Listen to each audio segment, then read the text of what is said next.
Good morning. The April 8th Board of Education meeting is now in session. Please rise for the invocation.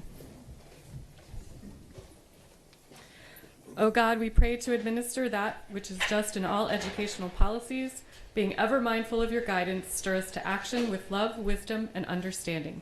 The pledge. I pledge allegiance to the flag of the United States of America and to the republic for which it stands, one nation, under God, indivisible, with liberty and justice for all.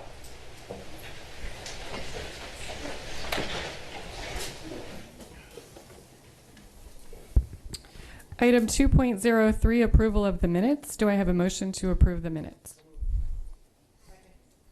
All those in favor? Motion passes 6-0-0.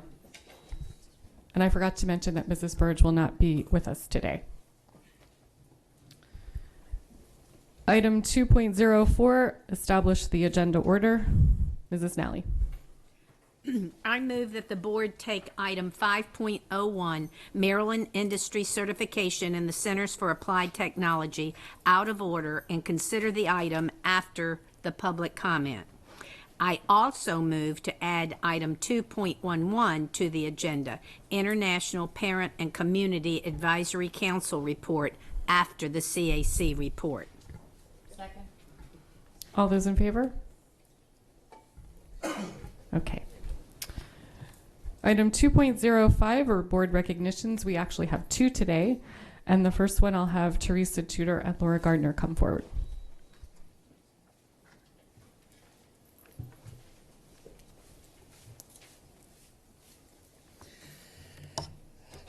Good morning. I'm Teresa Tudor, Senior Manager of the Office of School and Family Partnerships, and I'm here to introduce today's first board recognition. Before we begin, I would like to ask members of the board and Dr. Arlato to please come forward.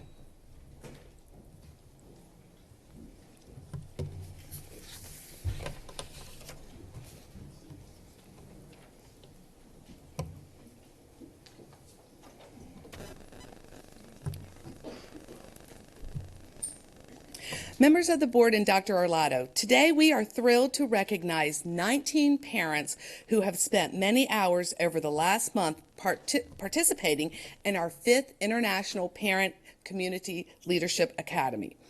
The goal of the Academy is simple: to improve communication with international families and, as importantly, to diversify the pool of leaders in our schools and our communities so that we can better support the academic achievement of all students. Not surprisingly, our community engagement surveys have shown this to be a need for our school system, and initiatives such as this have gone a long way toward building the bridges that are so crucial for our students. Our participants in this academy represent 12 different nationalities, and they speak 11 different languages. Throughout the sessions, they have learned about each other and how the education system works in this country, and specifically in Anne Arundel County Public Schools. As is the case every year, I truly believe we have learned as much from them as they have from us.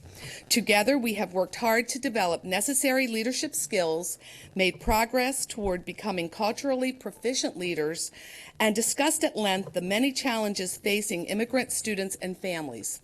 The work, of course, will continue far beyond today, but I am pleased to tell you all of our participants plan to pursue at least one leadership opportunity in the future. And now I'd like to ask Laura Gardner to introduce our class members who will come forward as their names are announced. Laura?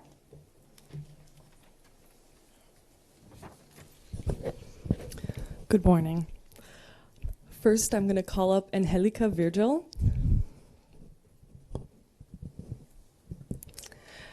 Next, we have Chen Chen.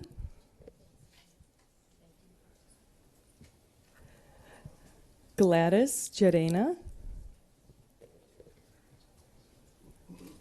Grace Kim.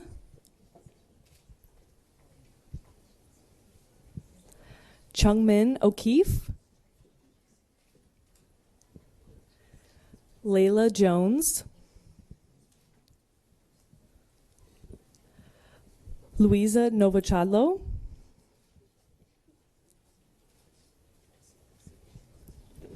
Mike Pham. Maria Elena Vargas. And now I'm going to turn it over to Gracie Williams, my co-facilitator. Maricruz Ochoa.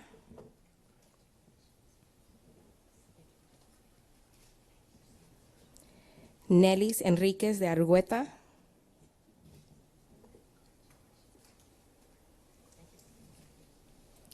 Olga Cortés.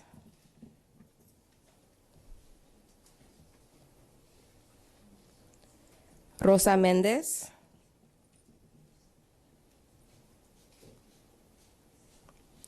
Tabasub Jabin.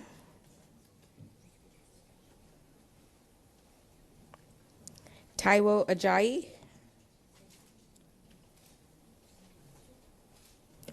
Valerie Perez Vega. And Yolanda Lopez Lopez. Let us give these graduates a round of applause.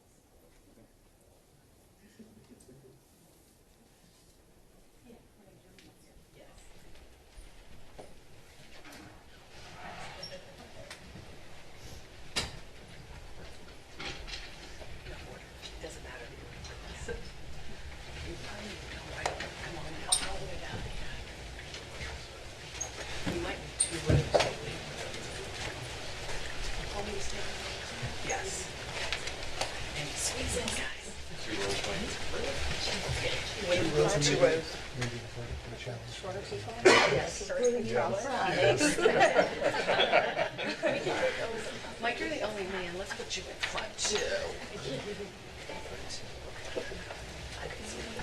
Maybe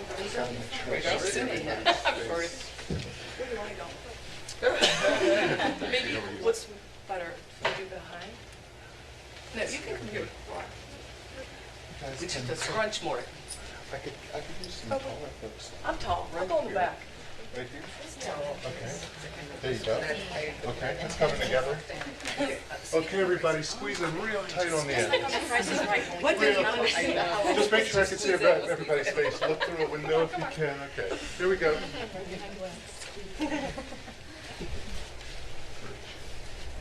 Pretty photos, guys. Everybody looking this way.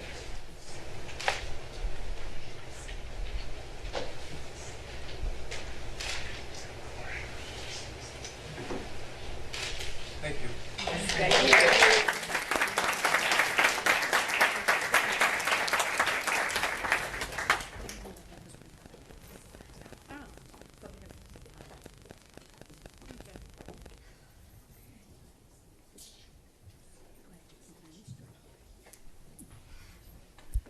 For our second recognition, we'll have Donna Cianfrani come forward.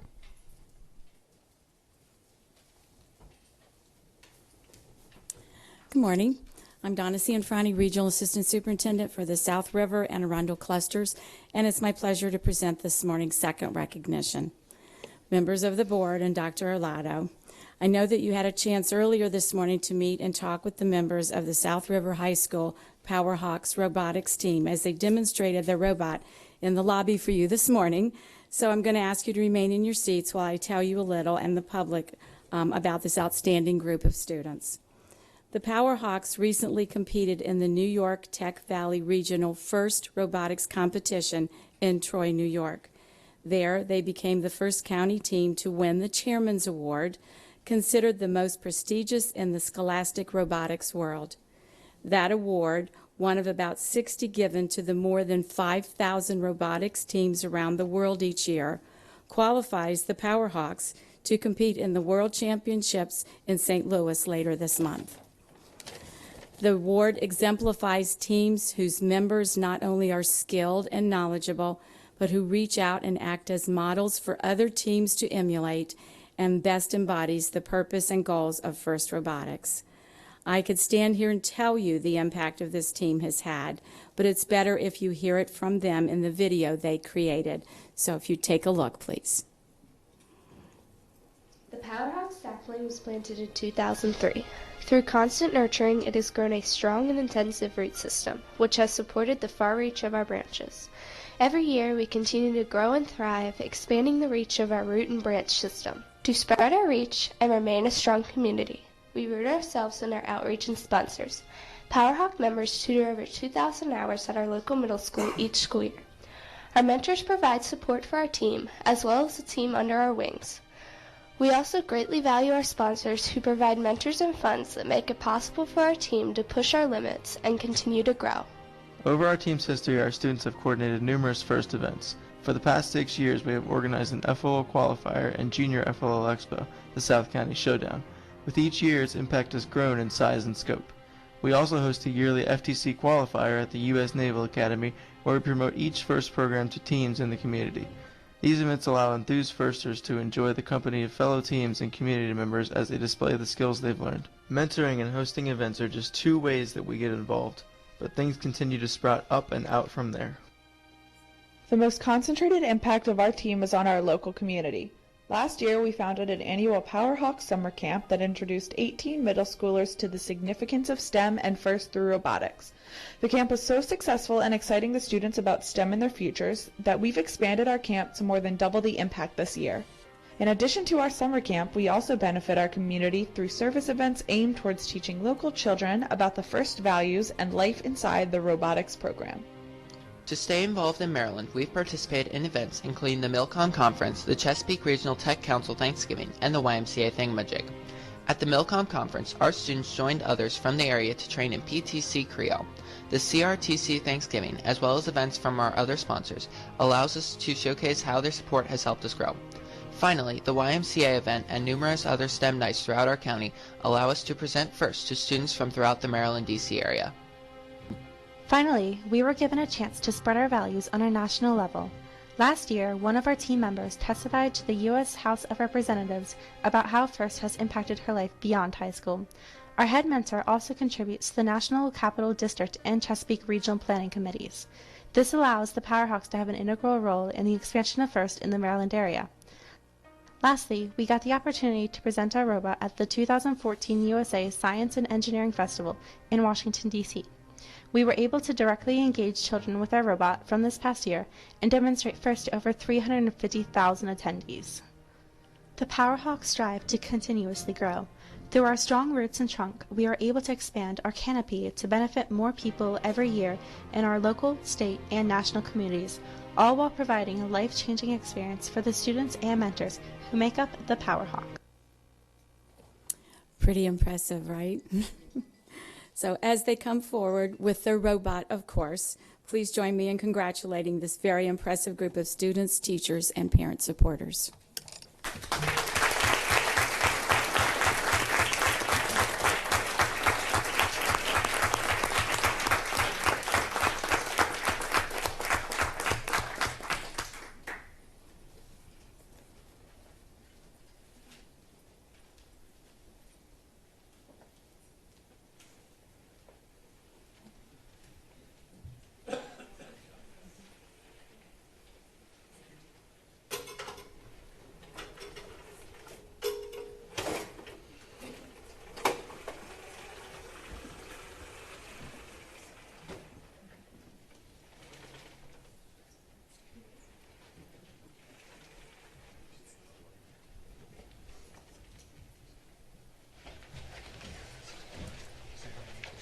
See everybody okay? And just a little tight for me, thanks. Hey guys, we're gonna take 3 photos. Everybody looking sweet, big smiles.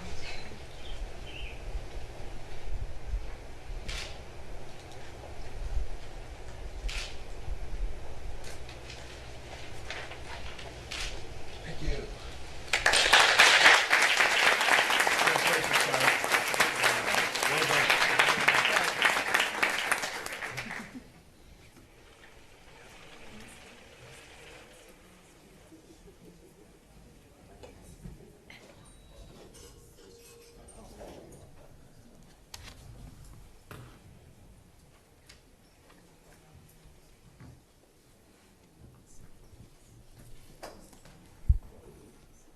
Item 2.06 is Educator of the Month, Ms. Chaudhry.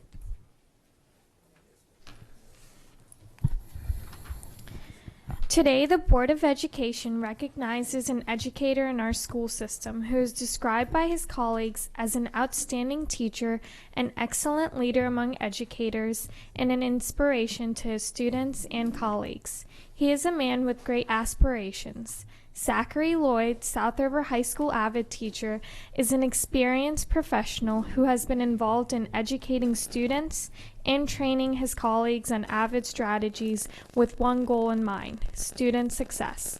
He offers his services to his fellow educators with assistance in technology so as to secure pertinent data, ensuring that students' individual needs can be met. Mr. Lloyd is not only an excellent instructor, but is a professional educator who is confident, punctual, innovative, creative, and very knowledgeable in his field of expertise. He continues to keep abreast of the changes in his field and revises his program by including new innovations to meet the needs of his clientele more efficiently. He maintains high expectations of his students in every phase of the program, including raising funds for his student service project, Fight Against Childhood Poverty. He works tirelessly to develop each of his students to their fullest potential.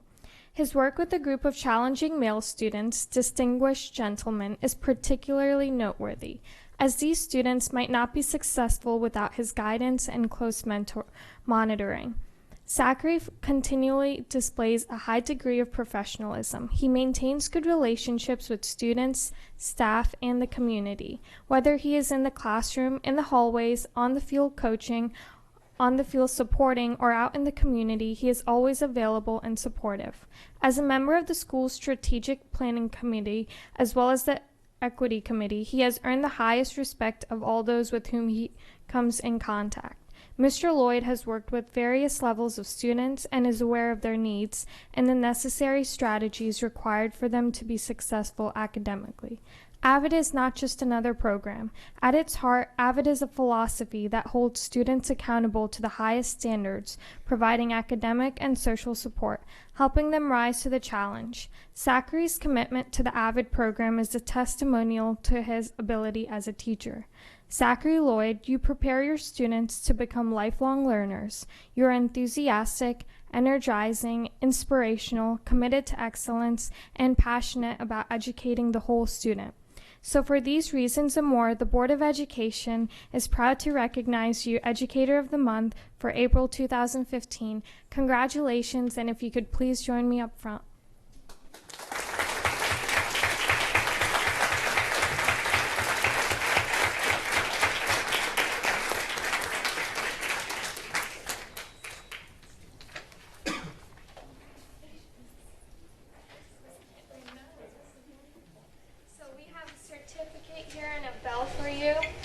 So how did they get you to come here this month?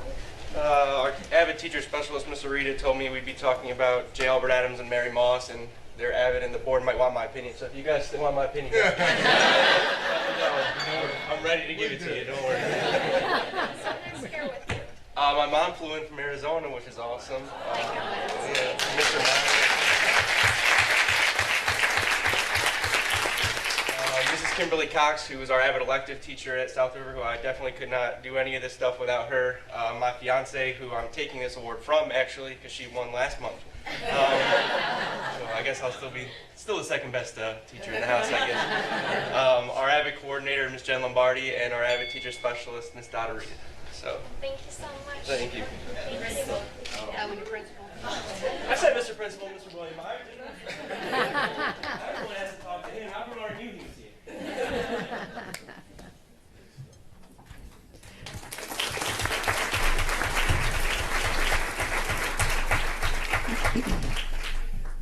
And if all of our awardees could just stay till the break, we'll take some more pictures out in the hall. Item 2.07 is Employee of the Month, Mrs. Ritchie. Thank you. Today we honor an employee in our school system who is knowledgeable about the responsibilities of her dual positions and carries out these responsibilities in a skilled, efficient, and warm manner. Patrice Baker, IEP clerk and teacher assistant at Chesapeake Bay Middle School, displays outstanding performance in the variety of duties in her position.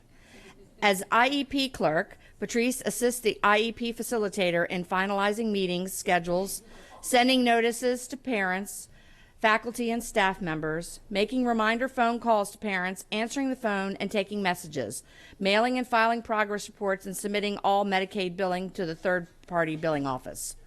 All of the responsibilities that Patrice carries out quietly support the special educators by enhancing their ability to focus on the planning and delivering of services to students.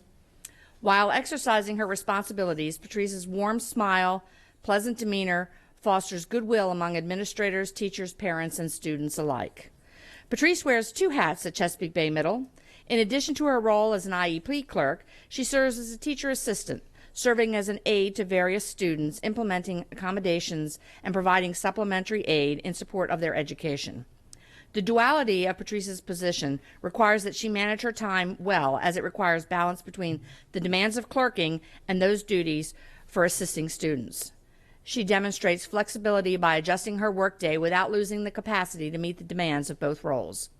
Simply put, Ms. Baker is the heartbeat of the Special Education Department at Chesapeake Bay Middle School. Her welcoming smile and uplifting voice quickly establish a positive tone with all who come in contact with her. She takes a personal interest in everyone, asking about family members, remembering birthdays, and delivering sincere compliments interspersed with humor and sweet laughter. When one works in a large building, primarily composed of cinder blocks without windows, Patrice's nourishment acts like sunshine streaming through the walls, encouraging connections between people who might otherwise have little contact. As Patrice travels through various classrooms and offices, she takes those beams of sunlight with her. Everyone gets to bask in the warmth of Patrice. Ms. Baker, you are deeply committed to your position, and you take pride in performing your role to the highest caliber. You are dependable and can be relied upon by all. You demonstrate professionalism while displaying sensitivity, humor, and warmth to all who come in contact with you. So for these reasons and many more, the Board of Education is honored to recognize you as Employee of the Month of April 2015. Please join me up front.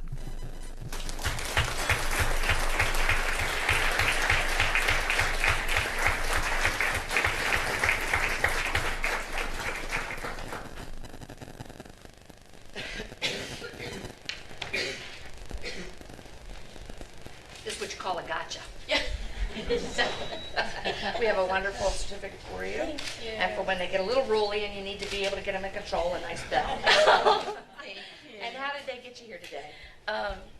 Our IEP facilitator told me that actually she made up this whole email about how there was a climate meeting and that I needed to be here tonight. This is the only time we encourage one. Yeah, because we like it to be a surprise. And who else is here with you today? Well, I saw my principal, Mr. Dunn, and Kristen Bischoff, who used to work with us in our department. She's at Severna Park High School now. And, of course, our special ed department chair, Jenna Freiberg, and Kathy Alton, our IEP facilitator, the liar. Great. Well, just for this occasion. I told her I'll never trust This is a little fib. And my older daughter, Jennifer Baker, my younger daughter, Amanda. Oh, wonderful. Well, congratulations, and thank you for all that you do. I know that it's a challenge sometimes, especially with all that paperwork stuff. You know, we in healthcare like to have a lot of paperwork, so. I love my job. Great, thank you very much. Thank you.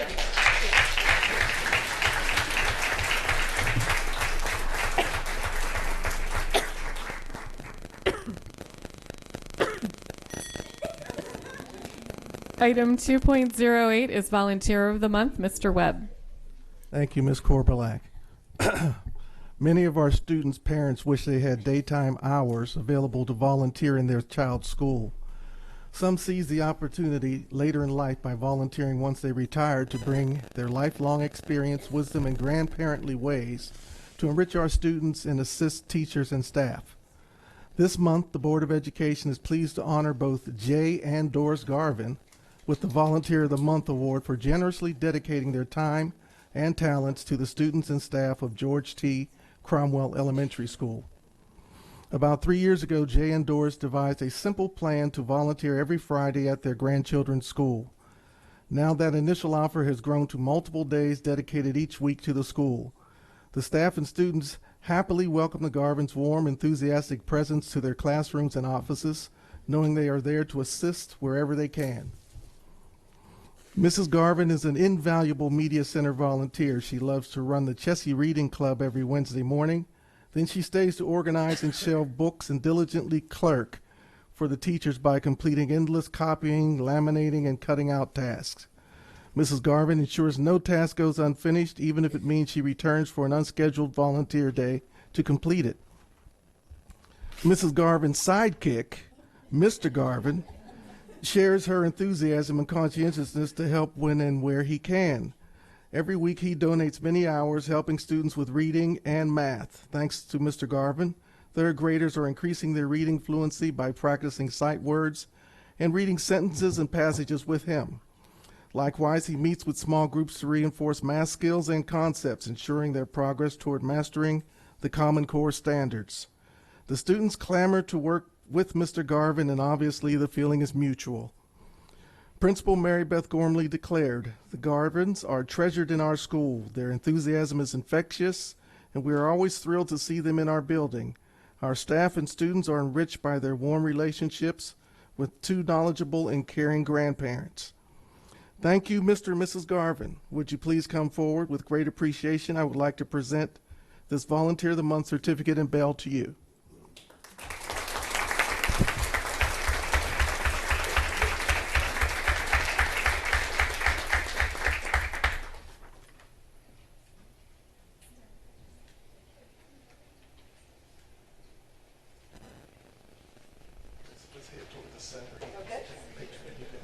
Such a handsome couple.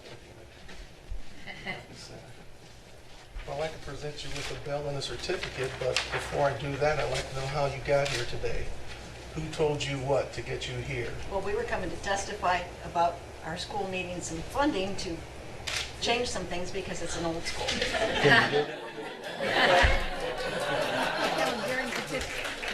I have a speech all prepared. Well, I'd like to present a certificate to you. And you're the sidekick, so I'll give you the certificate and I'll give her the bell. And I'll give you this amazing write-up. You guys have done wonderful work for the school. We It's our appreciate pleasure. it. It's our pleasure. Thank you. Thank you. Thank you.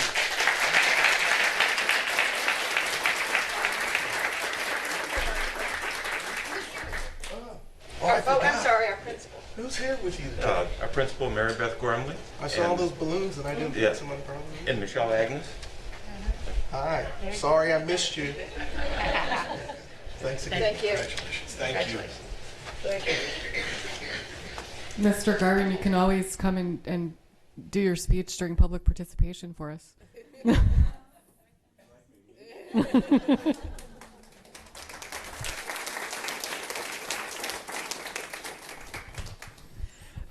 The next item is 2.09, School and Community Highlights. Mrs. Ritchie. I have a couple things. One, myself and most of the colleagues were able to go to Nashville this past couple weeks ago to our annual National School Board Association conference, where I believe the count was almost 8,000 school board members from across the country were there. So this is a really big conference, and they have a lot of really great workshops and that we all were able to take advantage of and participate in. So I thank you all for the opportunity to be able to attend something like that, because it really does. It's our professional development. You know, we always are talking about professional development, and the people who come and sit on a board most of the time may not always have a lot of in-depth knowledge about education and so forth. And so to be able to go to opportunities like this, to our MABE conference and to our NSBA conference, is really a great opportunity for us to be able to talk with other school board members. And one of the best things that I take away from that is we have a really terrific school system. So I'm just, because I get to talk to other people. I talked to some people, you know, we just talked about these kids who won the Chairman's Award for the robotics and things like that. There are still school systems in our country that don't even have STEM programs, and their students don't even have the opportunity that we've just provided our students here. I find that a crying shame, and so to be able to go to something like that and to learn these things is really phenomenal. I also had the opportunity when we came back to talk before the international parents and to be able to talk a little bit about what we as a board are and who we are, and I had a great conversation, and I thank them very much. I know that the accumulation of their visit of their classes when they come to this, and then they get to go and have a nice potluck lunch where a lot of them bring stuff in, and I don't know why we can't seem to do that on a day we don't have a board meeting. Because I've gone past there and smelled the smells that come out of there, and there's some delicious food happening. So I thank you for the opportunity to be able to come and to talk with you, and I thank you for your participation in this program and in helping to learn and carry forward the great stuff that's happening in Anne Arundel County Public Schools. Last night with Dr. Arlotto, I had the opportunity, and I see Mr. Williams back there, to attend Northeast and the ribbon cutting. The accumulation of a 4.5-year project with students in a building is a challenge in itself, and to be able to come in on time and under budget, just want to make sure those words get out there pretty good. The renovations that they did for Northeast and for that community are just stellar, and it's you know, you walk in the library and you want to throw away your Kindle right away and dig right into the books that are there. It's just absolutely fabulous. So I'm glad that we had the opportunity to do that. I also would like to congratulate the Office of School and Family Partnership on their conference, their successful conference they just held. We have 2 conferences a year, one on a weekday, one on a weekend. And the weekday one that they just had, over 200 parents came. And that's the professional development, if you will, for the parents, to be able to come and to learn about what's going on in our school system and how they can work together to ensure that their students are successful. So I applaud your office for the hard work that you do. I know that it's not an easy task, and making sure you get speakers and quality people to come and present is really great. And lastly, as I go on, but I've not done this for a couple months, so forgive me. Recently, there was an article in the newspaper that talked about the students and the teachers that were not at school. I'd like to remind you that we had over 60,000 students who were in school on Monday, and we had over 4,000 teachers who did show up to provide quality education. And sometimes when the story gets written in the negative way, we forget the positive. So I want to personally thank those 4,000 teachers and those 60,000 students who came to school and did the job and did well. So I thank you very much. Ms. Chaudhry?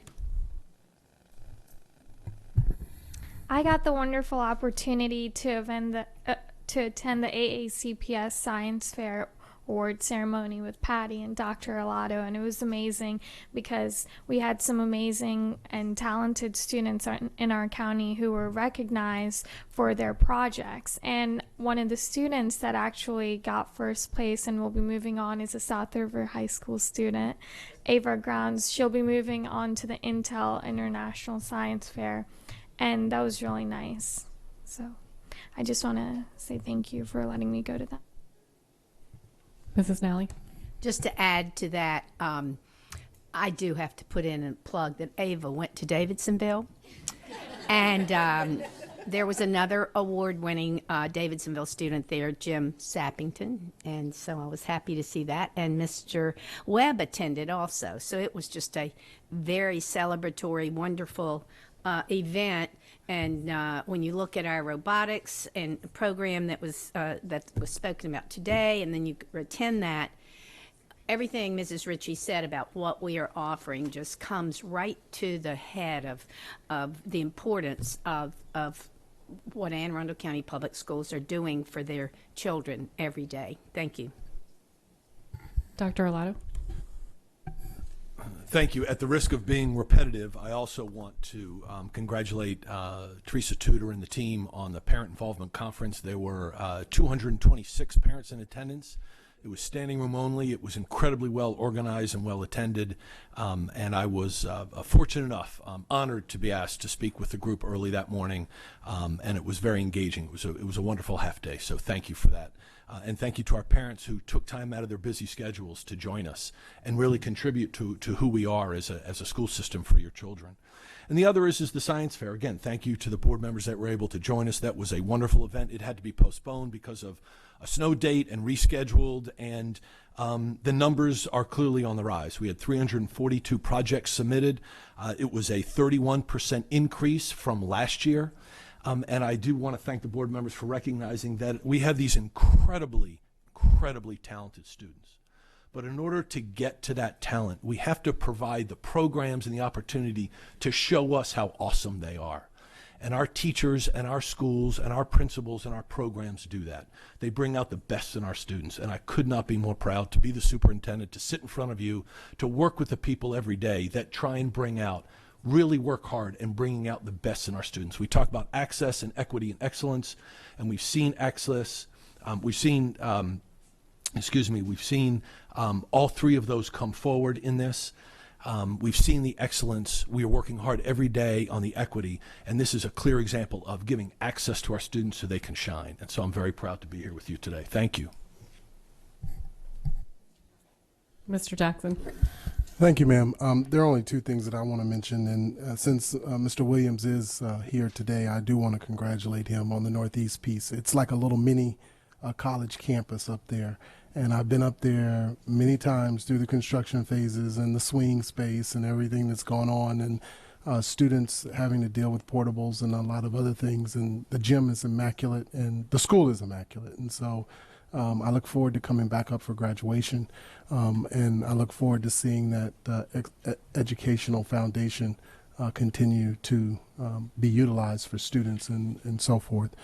The final thing I wanted to mention was back on the NSBA, and as Ms. Ritchie mentioned, several of us had the opportunity to go to Nashville. They have various sessions and various speakers that come and speak to us. Our last speaker that came to speak to us on Monday was Montel Williams.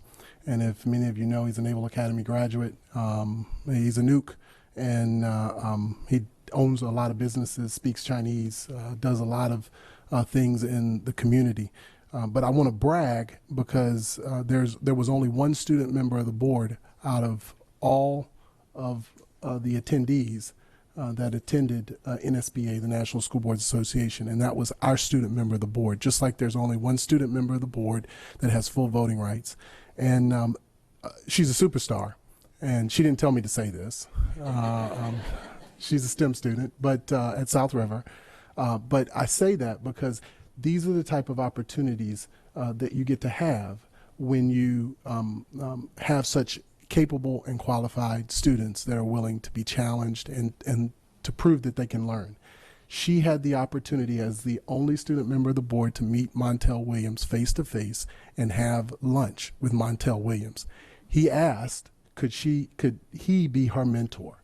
And that's something that is special. So she's special, and we're glad to have her.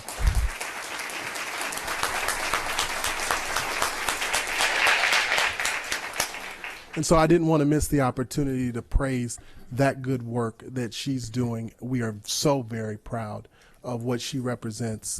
As you all know, she doesn't speak one language or two languages or three languages. It's five, right? 5 languages, and that's exceptional. Thank you, ma'am. I'd like to brag on her a little bit more, too. For those of you that don't know, she has accepted admission to Johns Hopkins University in the fall, and we're extra proud of her for that, too.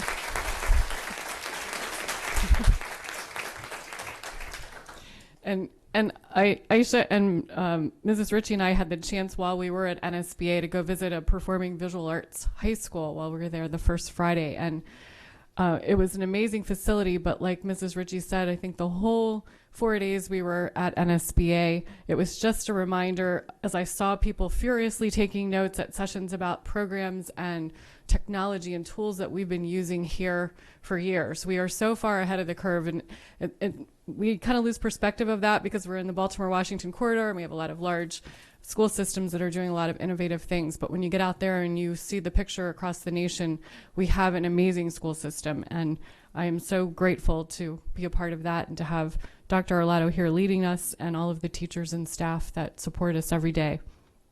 The only other note that I have for school and community highlights is that I had the opportunity to speak to some lovely young women at Bates Middle School on March 24th. They have a program called Girls Breaking Boundaries, and they asked me to come in and share my story and some tips on how to be a woman leader. So it was just a wonderful afternoon, and I'm grateful that they have that program at the school. Aisha. I just want to say thank you to my board members. You guys are way too kind. But NSBA was a wonderful experience. Meeting Montel was a wonderful experience. And I just want to go back on what Stacy and Debbie pointed out. When I was there, not only was I the only student there, but I realized how amazing our school system actually is. Also, how big we are. Because when we were on the bus going to the Opry or going to the PVA school, we were talking to the people there, and they were like, yeah, our school system is so big. We have 5,000 students. And here I'm sitting, I'm like, we have 80,000 students almost. So the fact that we're such a large school district and we offer so many wonderful programs and opportunities to our students, and some of those smaller school districts that have maybe that are small, they still don't have as many opportunities as we do. And the fact that we're so large scaled and that we can still do a lot more than those school districts is pretty amazing. And we have great leadership with Dr. Alato. He's been doing an amazing job this year. So I think that's all. Mr. Jackson. Yeah, I forgot one other thing. You know, I highlighted with Mr. Williams about Northeast High School a few minutes ago, but we have Dr. Kathy Kubik. That was the principal prior to that. And I want to acknowledge a lot of the time, effort, and energy on design, the rocks out in front, other things of that nature that you played a huge piece of that. And I wanted to make sure that that was mentioned too. So thanks.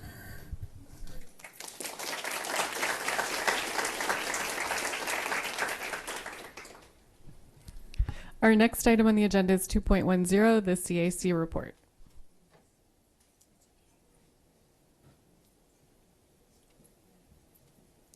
Good morning. I'm Karma O'Neill with the CAC, and very short report this morning. Our next meeting is April 13th. Our March meeting had been canceled because of a snow day. Go figure.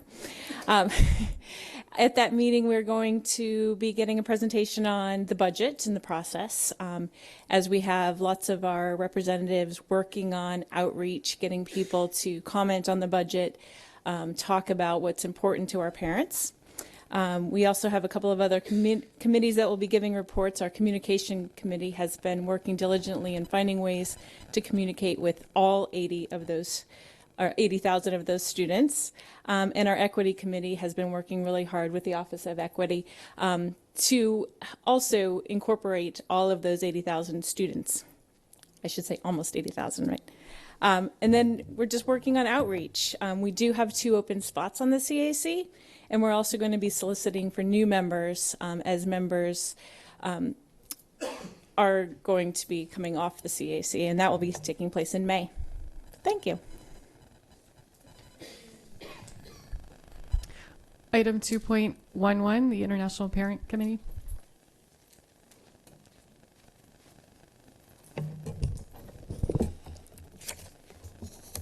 Dr. Arletto, Madam President, and members of the board, good morning and happy spring. My name is Arnalyn Tupas-Setzer, and I'm representing the International Parent and Community Advisory Board. Created in 2002, our group's primary purpose is to advise the superintendent and the Board of Education on issues that are pertinent to international families in the Anne Arundel County Public Schools. We recently met with Dr. Arletto and are pleased to have this opportunity to provide a similar update to the board. This is our group's 4th report. Our group is comprised of representatives from each of the major international communities in Anne Arundel County, as well as liaisons from the county's Human Relations Commission and the AACPS Equity Office. Many of our members are graduates of the International Parents and Community Leaders Academy. Although we may come from a wide array of ethnic and socioeconomic backgrounds, our group is united in our commitment to assisting AACPS with elevating all students and eliminating all gaps. We believe in Dr. Arletto's emphasis on access, equity, and excellence.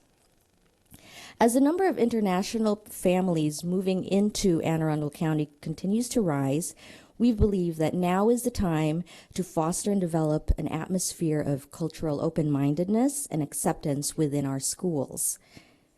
AACPS has several excellent programs already set in place to help students from various immigrant groups settle in and really succeed in school. Our advisory board would like to take this process a step further by assisting AACPS in creating a more inclusive and welcoming environment so international students and their families don't feel invisible or lost or underrepresented. We'd love to see international families act as ambassadors who cultivate cultural identity and appreciation within their respective school communities, so that thus enriching the multicultural tapestry of our schools. With that in mind, our group currently has 2 areas of focus. Our first goal was to assist AACPS in increasing staff diversity. Our schools and classrooms need to expand in diversity so students become surrounded with faces that are ethnically familiar. We believe that this will aid in developing an increased sense of belonging. We recently met with Mr. Bill Goodman and others from HR to discuss ways in which they might increase each of their international communities' access to the international communities for recruiting a diverse staff. We're now working on a resource pool for each ethnic community, which includes suggestions where to advertise jobs, ethnic-specific job fairs, and so on. Our group will continue to collaborate with HR by lending our support and expertise. Our second area of focus this year is increasing global mindedness and cultural proficiency in our schools. We're compiling a resource directory for each ethnic community, which includes relevant organizations, parents, and community members interested in speaking about their cultures. In other words, a speaker's bureau of sorts. We foresee more schools requesting for resource guests when they need guidance and support with lessons, assemblies, cultural fairs, and other projects that require knowledge about other countries. We need to have such resources readily available. For example, earlier this year, one of our members from Pakistan and Ms. Laura Gardner spoke at the EEE Global Studies event in Linthicum Elementary School. Their presentation was entitled Traveling Next Door, Global Anne Arundel. They highlighted relevant events about this particular school's diversity and then emphasized that students don't need to travel far to learn about a new culture or language. More recently, we've been connecting with the Community Development and Global Citizenship Signature Program at Arundel High School to arrange speaking arrangements featuring local guests from various ethnic backgrounds. As you're probably aware, the voices of international parents have often been underrepresented in traditional parent involvement activities. The International Parent and Community Advisory Board aims to connect Anne Arundel County Public Schools with the international communities of our county. We're committed to aiding our schools in raising healthy, well-adjusted young people equipped with the skills and mindset of progressive global citizens. We look forward to reporting to you about our initiatives in the future. Dr. Arlotto coined this phrase in one of our meetings: great schools, great kids, great community. I love that line and would like to end by adding one vital word that speaks volumes to where we'd love to see AACPS.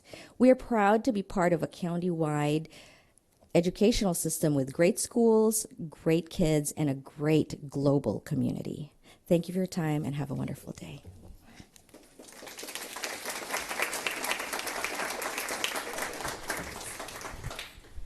Thank you. We're going to take a short break to take some pictures, and we'll be back for public comment.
We're going to go ahead and get started with public comment.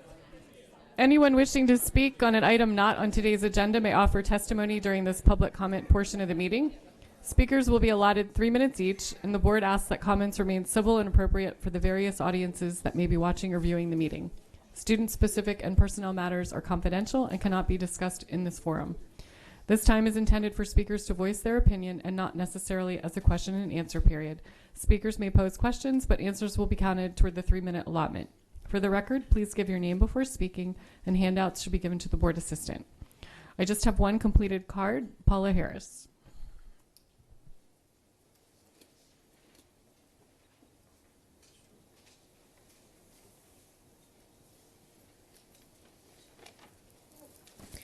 Good morning.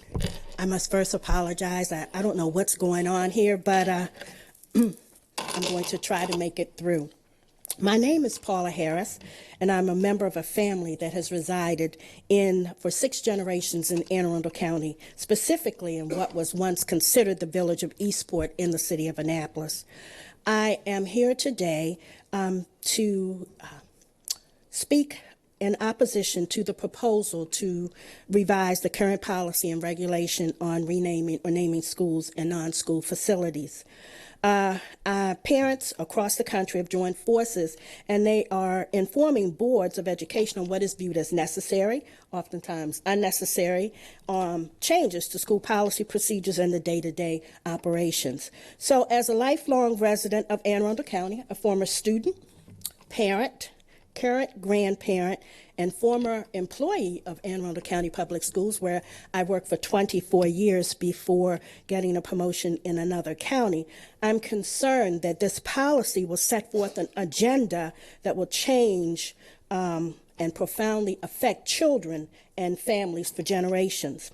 The schoolhouse is a foundation of our global society, as well as the history as a country, state, county. And many communities wove this tapestry that is our educational system.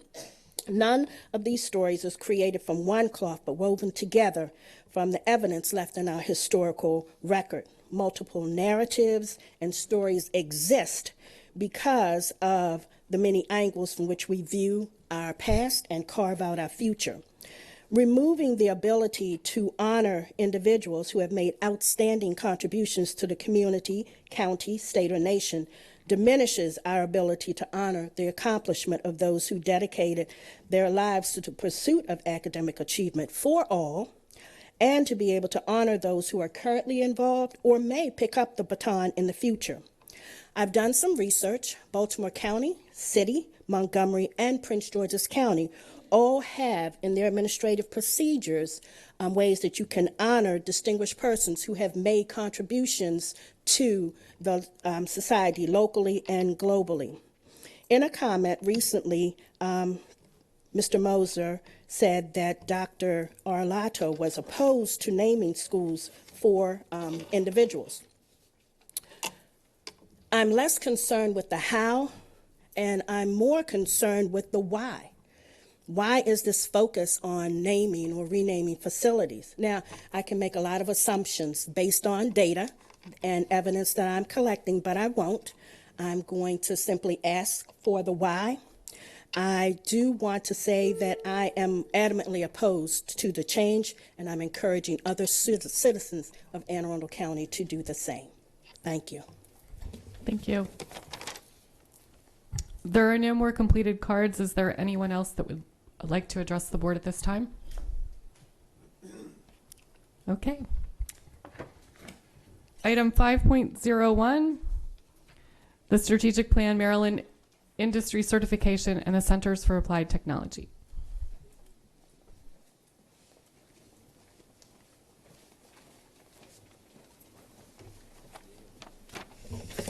Hello, I'm Deb Albert, Coordinator for Career and Technology Education, and I have with me today some students, which I will introduce them at the end, and you'll actually have some time to ask questions.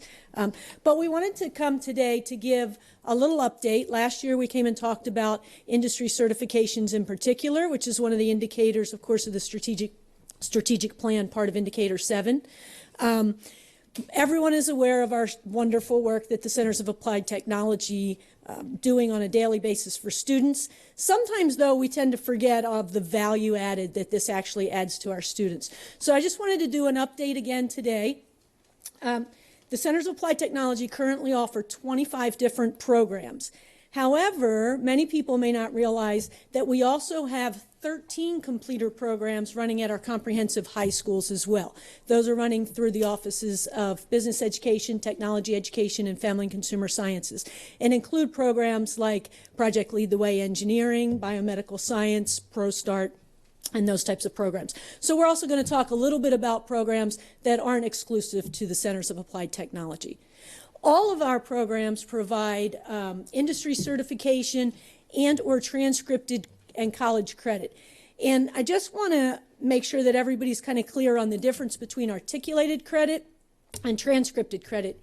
Historically, in the past, most all of our programs had articulated credit assigned to them, which meant there were partnerships with local post-secondary and anywhere really in the nation, but post-secondary institutions, so that once a student completed our program, if the student attended that institution, started, registered, took at least 6 credits, usually it was, and successfully completed those 6 credits, then they could apply to get articulated credit from our program after all that was done.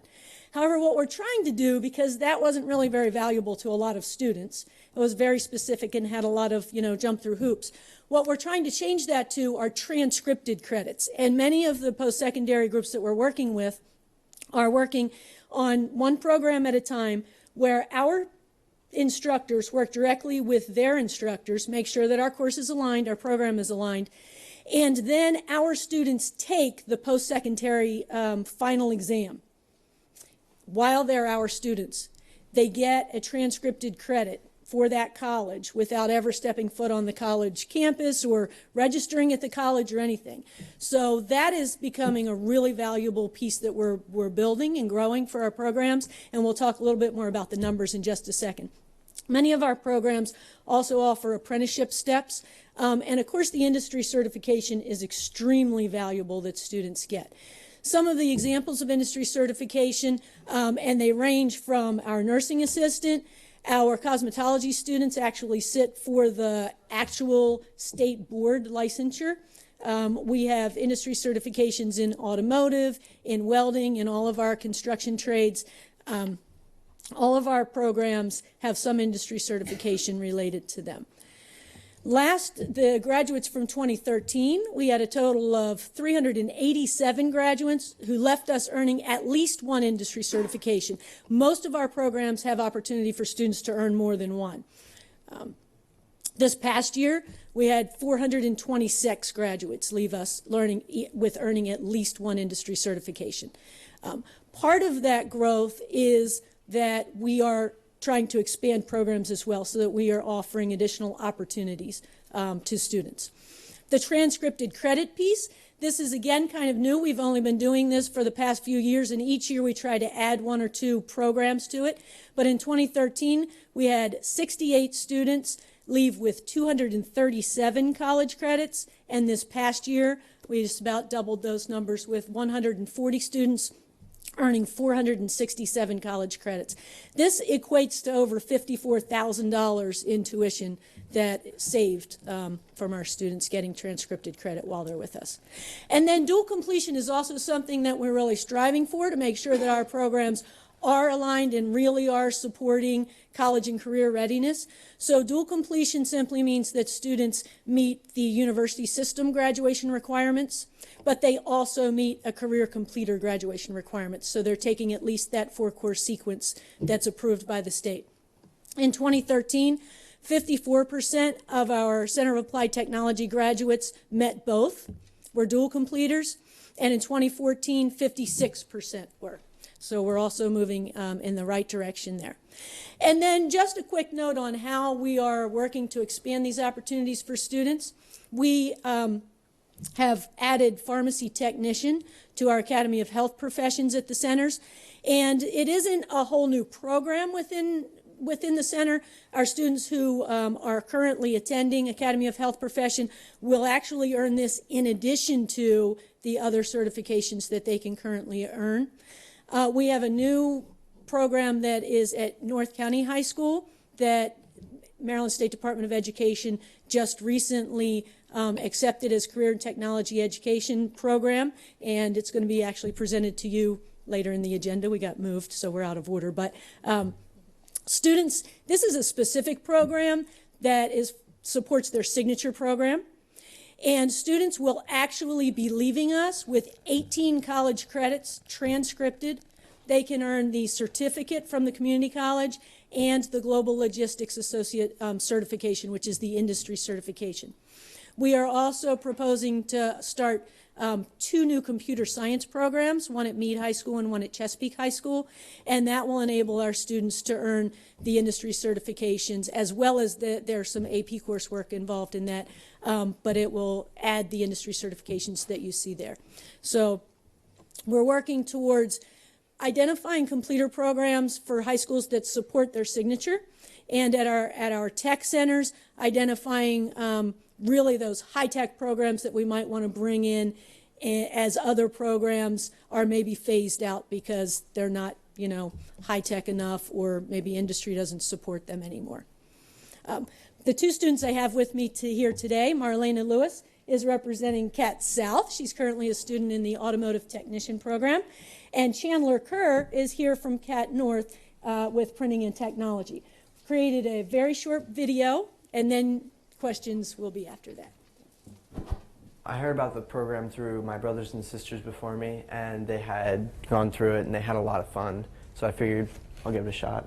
And so I enrolled and I got into the printing technology program. After I got here, I learned about all of the certifications and stuff that you can get through the program, and I realized that that would be a really good opportunity for my future, whether it's to work my way through college, as a career, whatever it would be. It's just like a really good opportunity. You come out with all of these certifications, other classes have college credits, you're like one step ahead of everyone else that's just graduating from their home school. At my home school, I would just do a bunch of work and they'd say, have it done by the end of class or whatever.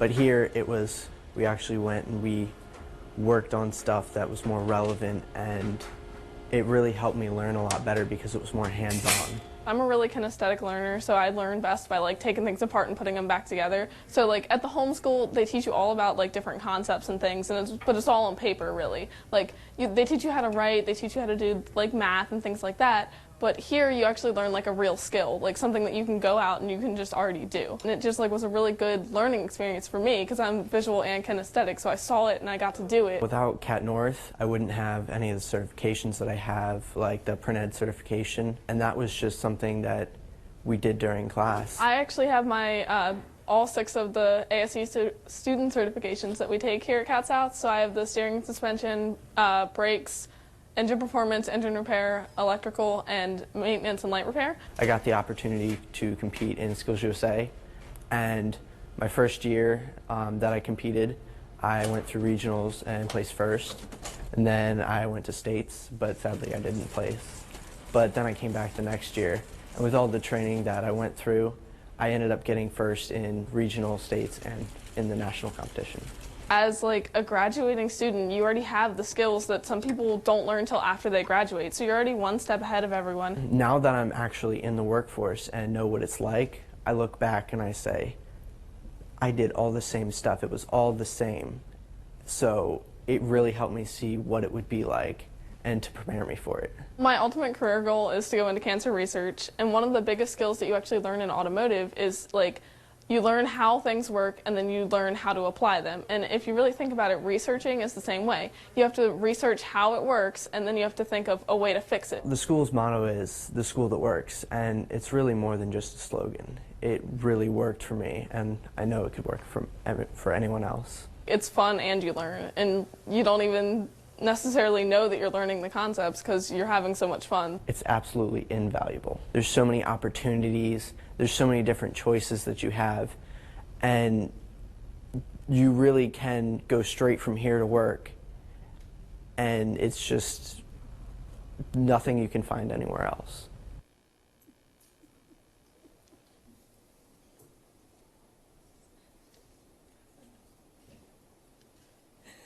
So Marlena and Chandler are here, and they didn't prepare any kind of speech, but they're certainly welcome any questions you might have, or if you'd like to learn more about what they're currently doing or what their plans are. Mrs. Ritchie? I've had the opportunity to visit more Cat North because it's my end of the county more so than Cat South, but I have been able to come down south at Cat South, and I'm just always impressed. I work in the medical field, so you know, when you talk about certified nursing technicians, that's a really big deal. And, you know, you get a certificate and you have to, through the state and everything, and people aren't hiring anybody. You can't just be a nursing assistant anymore. You have to be certified. So to be able to get that through schools is terrific.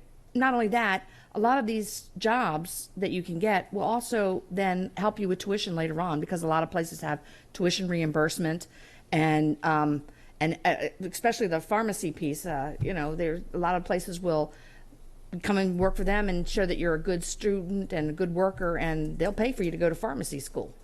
So that's a win-win in my book. As a parent who has to pay for college, that's a definite plus.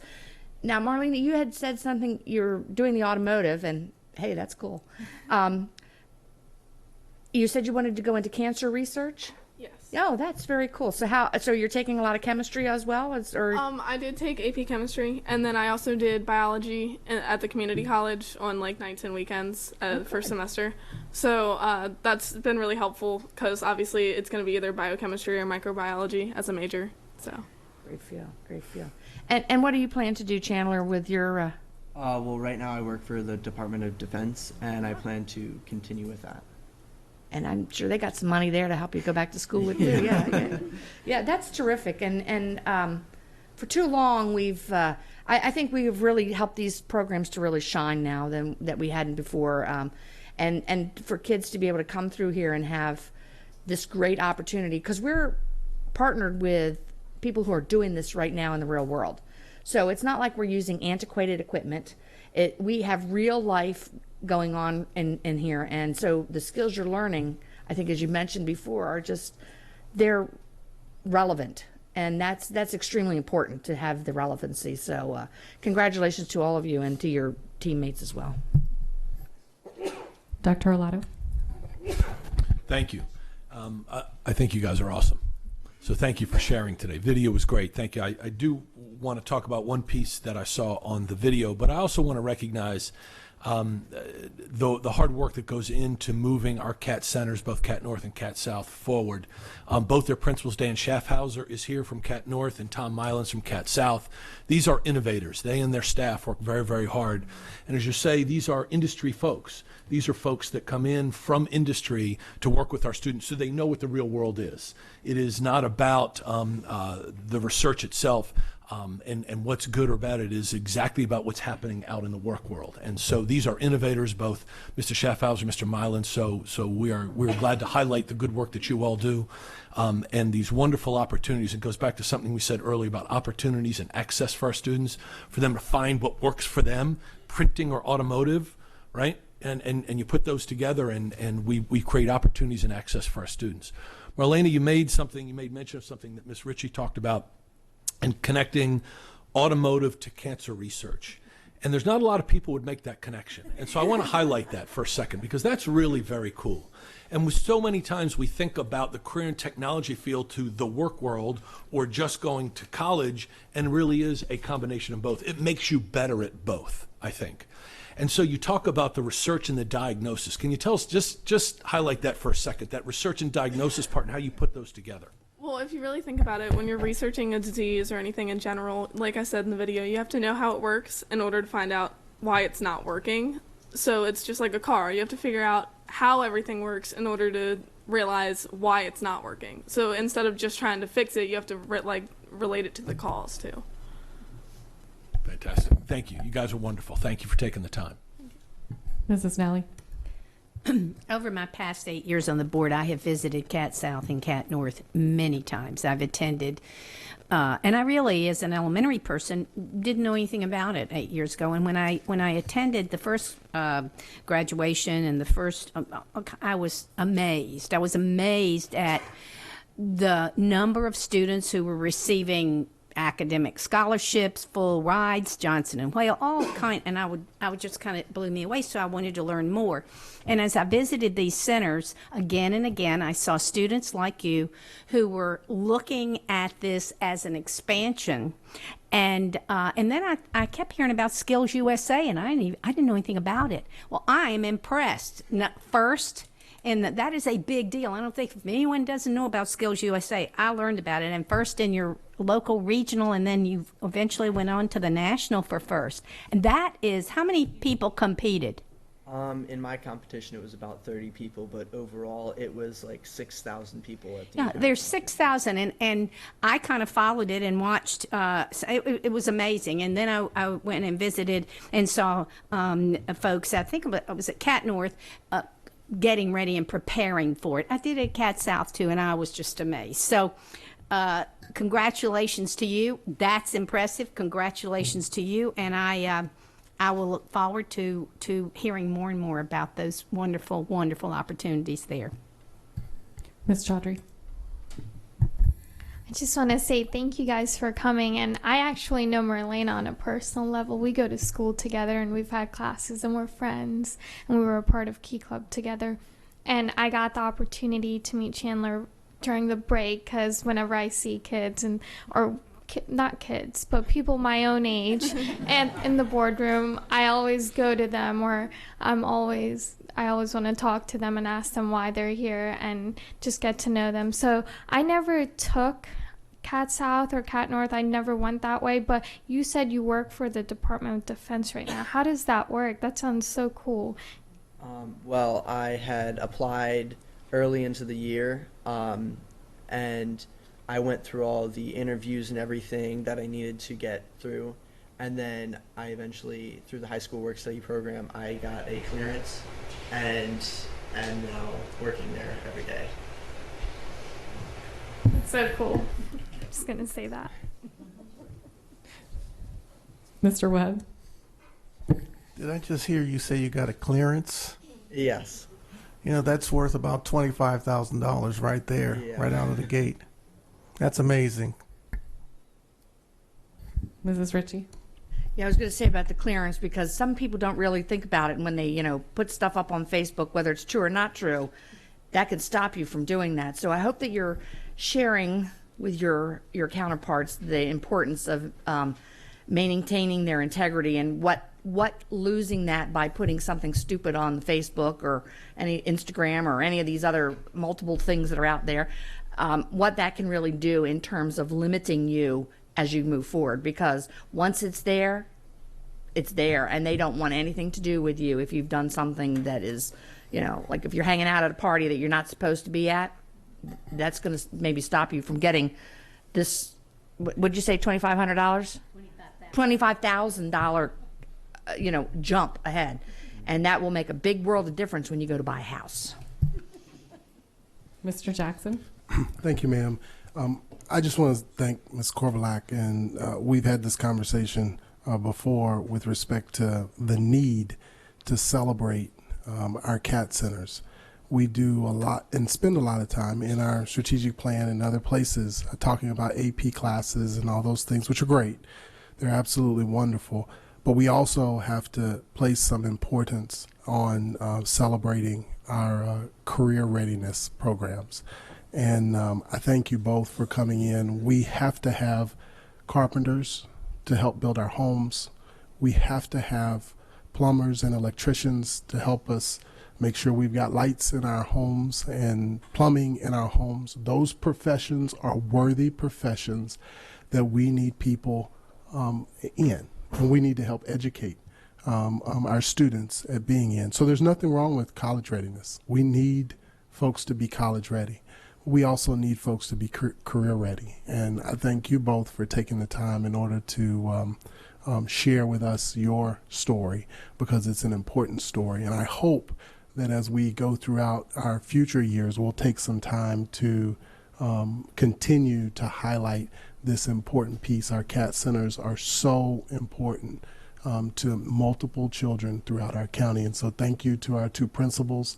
Thank you for working through all the logistics that it takes in order to get children from high schools and into your buildings and back to their schools safely, so that they can get back integrated back into their high school curriculums and then back to their homes. And so to both of you, we appreciate you giving us some feedback because the numbers are wonderful. Thank you, ma'am. I also want to echo that what Mr. Jackson was saying. When we were at our conference a couple weeks ago, every session I went to, every big group, plenary session, everybody was focused on career education. It was a very different message than we had heard the year before. And folks just reminding us that some of the highest paid hourly jobs and vacancy rates are in fields like plumbing, electrical work, auto work, all of that, and they're going unfilled because our schools, our K-12 systems aren't necessarily encouraging students to also pick up a trade while they're in school. It doesn't mean they can't go to college. It doesn't mean they can't, do both. But the focus has been on college for so long, college prep, that we've forgotten that career piece sometimes. And I know we're ahead of the game in Anne Arundel County, and especially doing things where students can stay in their community school and also graduate with certifications is really important. But that message is loud and clear, and you guys are already ahead of the game. So congratulations.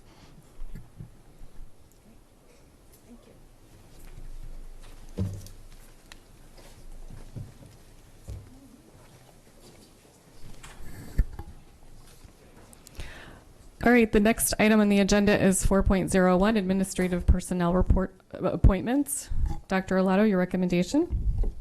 Yes, ma'am. I recommend that the personnel listed on the attached sheet be promoted and or appointed. All those in favor? Motion passes 600. Item 4.02, Personnel. Dr. Olato, your recommendation? Yes, ma'am. I recommend that the board approve the actions as stipulated on the attached sheets. All those in favor? Motion passes 600. We have a series of policies now. 4.03 through 6 are second readings. The first one is Evaluation Rating of Teachers, Policy Code GBH, and this is an information item. I see there were no comments after it was posted on the website for 30 days. Is that still the case? That's still the case. Okay, are there any board questions or comments on this policy? Is there any public comment? All right, so we'll go for a third reading. Item 4.04, second reading, Policy Evaluation and Rating of Administrators, Policy Code GBI. This is also an information item. And there were no comments after being posted on the website for 30 days. Are there any board questions or comments? Is there any public comment? All right, we'll move that on for third reading. Item 4.05, second reading, Formulation of Administrative Regulations, Policy Code CF. And there were no comments after being posted on the web for 30 days. Are there any board questions or comments? Any public comment? Great, we'll move that one on. 4.06, second reading, Student Nutrition Services, Policy Code EB. And you said there was one comment? Yes, there was one comment, and it has been incorporated in, and we did also make some adjustments based on some conversation we had last time about where parents could find the information on nutritional information on different foods and stuff, so that's been added in the regulation. Mr. Jackson? Yes, what was the comment? It just had to do with parental, I think, input on where the information could be found, similar to what we had received from the board. Okay, and So where was it incorporated? If you don't So mind on page 3 of 4 of the regulation, item number 11, it says this information can be found by accessing, and it provides the web link. And then we said for those that didn't have access to the web, they could contact the Division of Food Nutrition Services. Okay, I thought we have had the discussion before from a committee standpoint that we wanted to try to stay away from websites in policies, regulations, because they could change.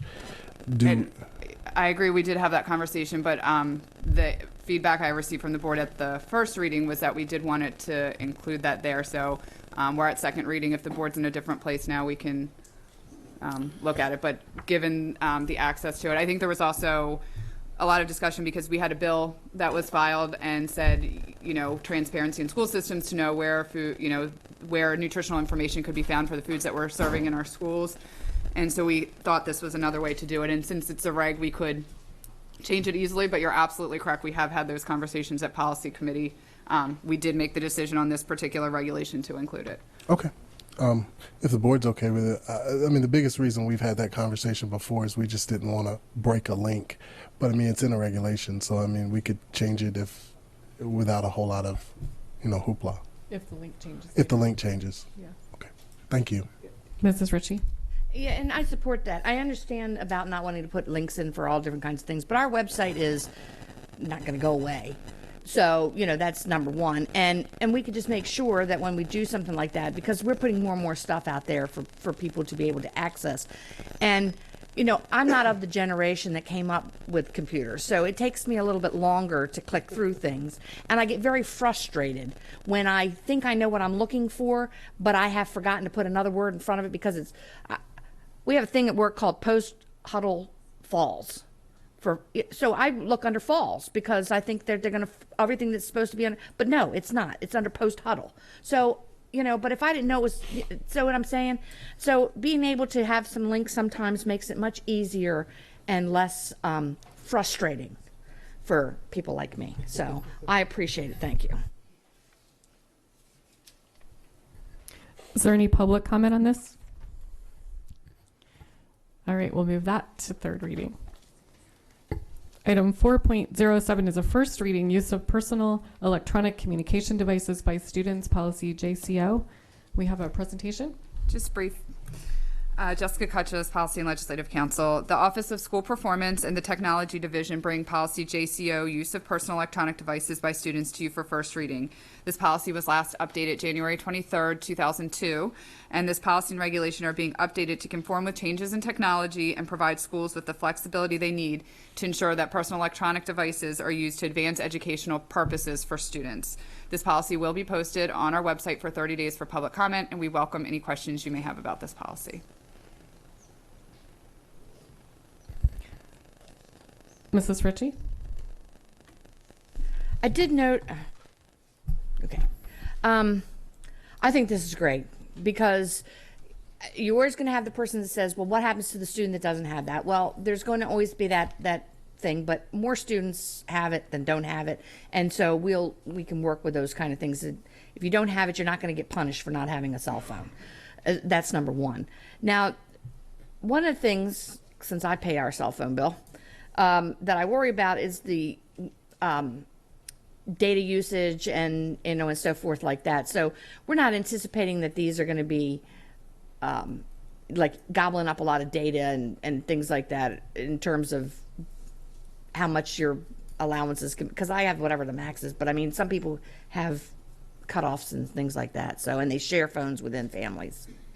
Right. So one of the things that that is really good about this regulation and this policy is that it provides flexibility within schools. So a principal can make the determinations based on his population and his demographics within his school and what's available as to what appropriate usage is. And if something like that were to come up, he could put restrictions on, he or she could put restrictions on how the devices are being used. So I think there's a lot of considerations that have to be accounted for when deciding that a personal electronic communication device can be used. And I would think that that would be one of the considerations that an administrator would take into consideration as to putting parameters around when and how they're used.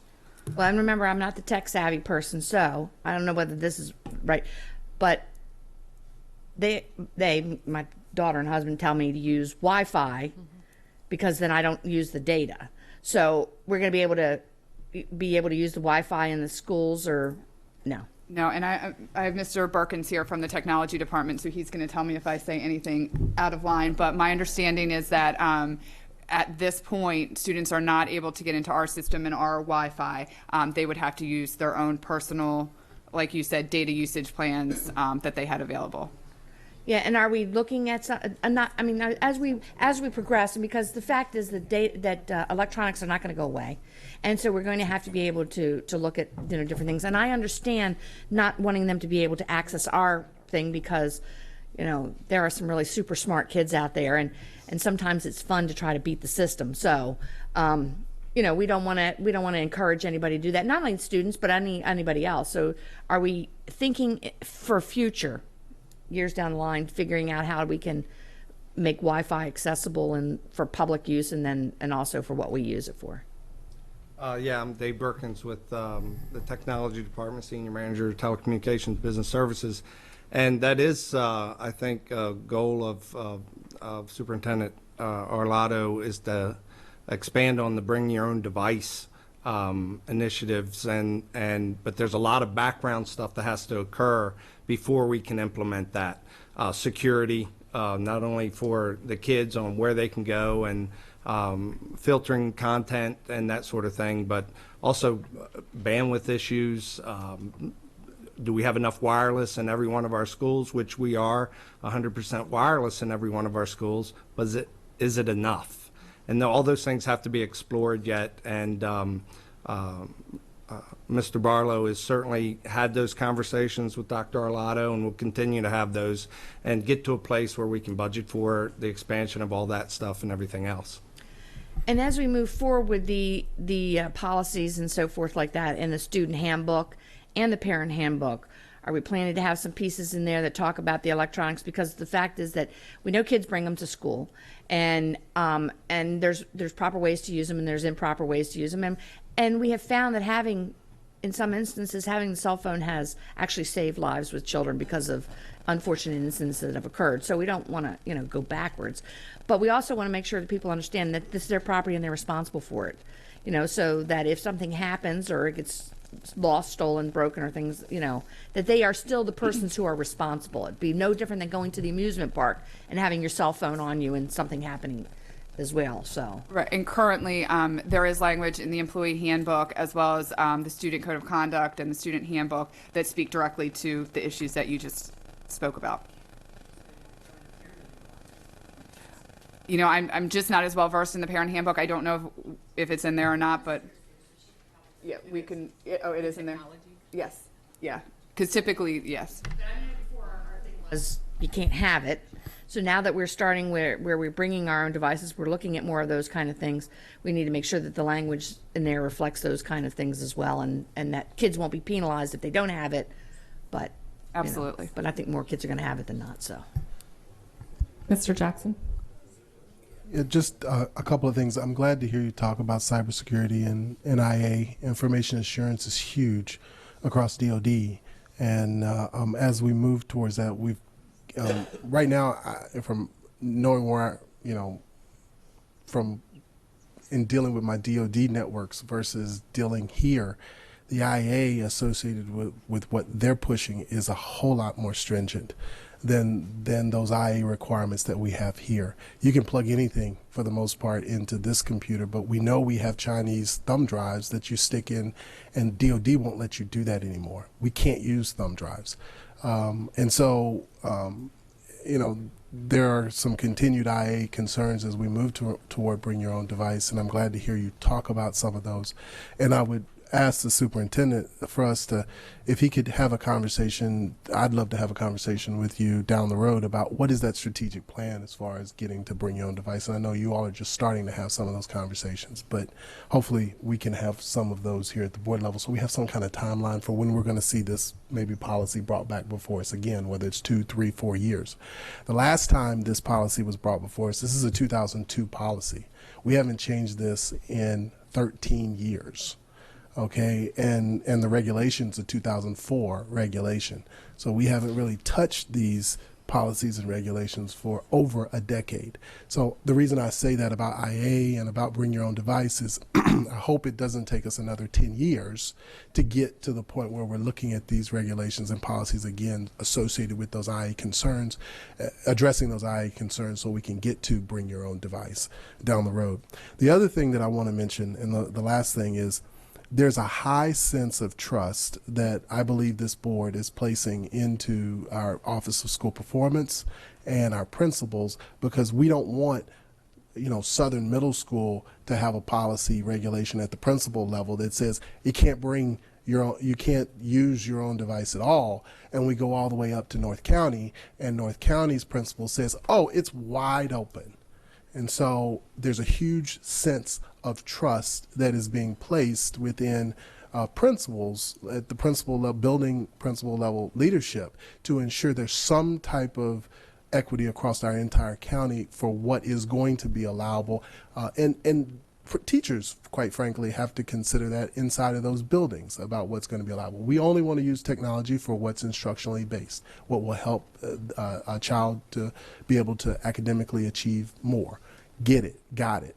But we just have to be sensitive associated with that as we move forward at implementing this across our entire county, because there are nearly 80,000 children that are going to be impacted by this. Thank you.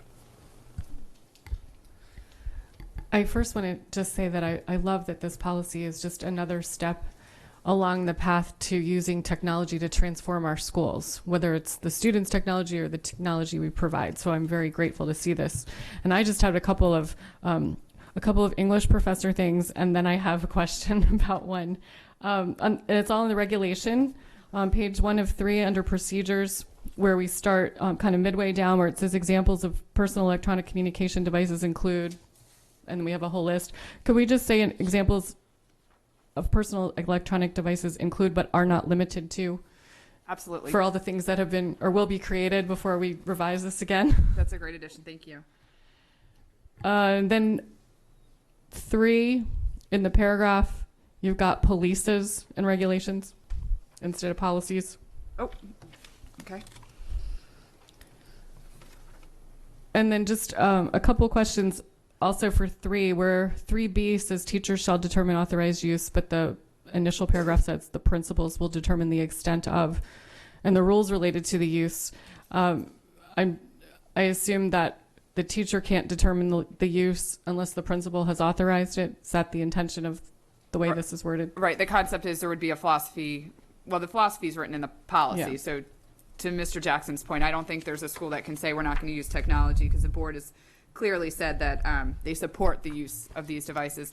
But the concept is that the teachers have within their classroom some parameters, but they have to be consistent with the message that the principal sent. And then if there's a question, and I think it's in there somewhere in number 4, so it's initially determined by the teacher and ultimately by the school administrator. So if there were a question, then that would go back to the school administrator. So if we had a principal that wasn't a fan of personal electronic devices, they could say that there's going to be a limited extent of the use.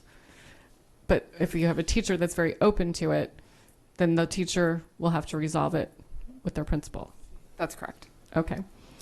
And then item 5, after what Mrs. Ritchie said, should we also say that we are not responsible for the data fees that are incurred? Because I can just see parents not understanding that their students aren't on Wi-Fi, and then their data bill gets increased immensely because their teachers are saying, take out your device and use it for X, Y, and Z. And the student has their device. They don't want to be the only one not using it. They start taking it out and incurring all these data fees, and then having families coming back and saying, well, you told my student that they have to use, or they could use this device. Now you need to pay my data bill. We can make that adjustment. Okay. Thank you. And then what happens when we confiscate these? I don't know if we will so much anymore, but when we've confiscated these devices for misuse and take, the principal, keep them in the drawer until the parent can come in and collect them, what's our liability there when we're holding on to somebody's Right, I smartphone or something like that? Phoned a friend up here. Kathy Herbert is Office of School Performance, can speak to what happens in a school basis when a cell phone is confiscated. Kathy Herbert, Acting Associate Superintendent. We prefer not to confiscate cell phones, so we looked at de-escalating the situation. But if they are taken, then usually there's a phone call home. Please come pick them up after school, and they're locked up until that time. So as long as we don't damage it while it's in our care. There is a lock spot in each office that those phones, because in the past, as you cited, we used to take them all the time. Yeah. So there is a spot in the office, and hopefully it won't be used that often, but there is a lock safe spot for them. We had some phones in my family that were confiscated once upon a time. You're familiar with that practice. Yes. And always seemed to be on a Friday. We couldn't get them till Monday. Mrs. Nally. Just a question. I've had a couple of teachers who have remarked to me that there is a problem with cell phones. The students will go in and they'll take a picture of the test, send it on to their fellow friends who are taking the test later in the day. Do you hear a lot of that? And I said, well, it's obvious to me. I would collect those cell phones when you walked in the door for that test. And teachers said, it's not such a good idea. I've got a bunch of cell phones. Something happens. And I said, well, tell them to put them away. And they said, well, it's very hard. The students are extremely good at doing this and doing a click and gone. Tell me about that. What would the teacher do? Because I can understand the impact of collecting all those cell phones, but I can also understand the impact to the teachers. They said, well, this one teacher said, I'm just making different tests for everyone. Well, that is a lot. That is difficult. And it could be done on standardized tests for that matter. I think this is that a problem you're seeing, or what's the solution, or? We have seen on the national news, so we know it is an issue, and we have heard some isolated cases in our school. But it's really just more the contemporary form of cheating. So you would handle it like you used to. I used to just look over on someone's paper, and and you had to handle it that way. Not you. I never did that. Thank you, Dr. Olato. But now, the teachers, I understand they do not want to collect them, because then they have that responsibility. Right, but that's it's a what they matter of said. you put it away, and if you have it out during the test, then you would follow the normal process as you would for any kind of cheating incident. You can do what I do at the college. The phone goes up on your desk and face down. So I can see that the phones are on the desk, and when they're not on the desk anymore, we know where they are. Good practice. Dr. Olato. Thank you. We have to, Ms. Nally, we have to trust that the students are going to use these educational instruments appropriately, just like we're going to trust, Mr. Jackson, that the principals and teachers are going to move with this policy, both the letter and the spirit of what we're trying to create. So we have trust in our principals, in our teachers, and in our students. You can see just from the couple of questions that have come out, we could paralyze ourselves with all these questions and never move forward with where we need to go. Because we could easily say, oh, access to Wi-Fi, nope, let's shut it down. Possible cheating, let's shut it down. Somebody not doing the right thing, let's shut it down. I think it's time. The students are carrying these instruments. They're much more sophisticated than we in our own generations are many times. And this is the way of the world. We have to move forward. We could paralyze ourselves just through these questions. And so I think we're scratching the surface. When we're going to be able to bring this back, Mr. Jackson, I hope less than 10 years, but I couldn't give you a date. And I'll tell you that now publicly. I don't know the next time it's going to come forward, because we don't know where this is going to go. We've got to sort of get our arms around how to manage all these different, we can't be responsible for all different devices that are out there. We can't bring them all onto the network at the same time for the security of the overall system, you well know, in the work that you do. So we've got a lot to learn. This is scratching the surface, but I think it's the first step in the right direction to begin to involve technology in the learning process with our students, and we're going to trust that the students are going to do the right thing, that the teachers are going to do the right thing, that our principals are going to do the right thing. Mrs. Ritchie.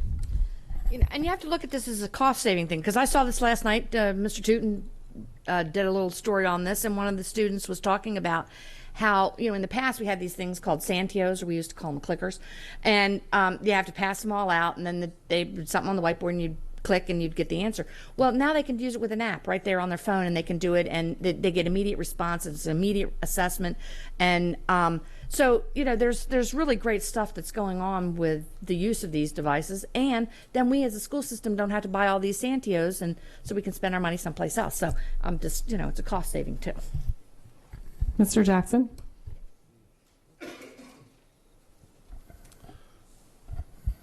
Thank you, ma'am. I agree with you, Dr. Olato. This is scratching the surface.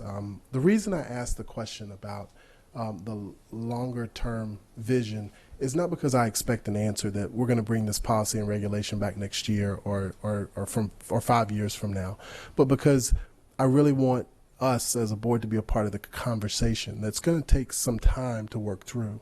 I think this is scratching the surface, but the real reason I asked the question about when are we going to move, or when when can we be a part, or when can we have another conversation associated with moving past this as we scratch the surface here, is because a lot of parents, a lot of children, we know, 25,000 of our children live in poverty. They're not going to have necessarily all of them access to internet on their own. And so when you think about that, you think about the iPod and how it's different from the cell phone. The iPod has no necessary data that you can go out a service with it. But if you have a bring your own device kind of policy, then they can at least connect to a network that's there. So you're talking about children, in some cases, may have access to an iPod, but might not have access to an iPad with service. And so in saying that I wanted to be a part of that conversation, or have another conversation about the strategic vision of bring your own device and so forth, is because the sooner we're able to have that conversation and continue to have that conversation, the sooner hopefully we can move to, as we scratch the surface here, the sooner we can move towards touching even more children that might not have access to their own data plans. And so it's important to me, because those kids are going to be the kids that don't have the money. Their parents don't have the money to pay those bills for service, but they might have money to at least buy an iPod that is the hardware that needs the connection associated to the school system network. Those children are children that live in poverty, and they need help being able to touch the internet just like everybody else. We know we have 25,000 of our 80,000, nearly 80,000 children that live in poverty. We know that.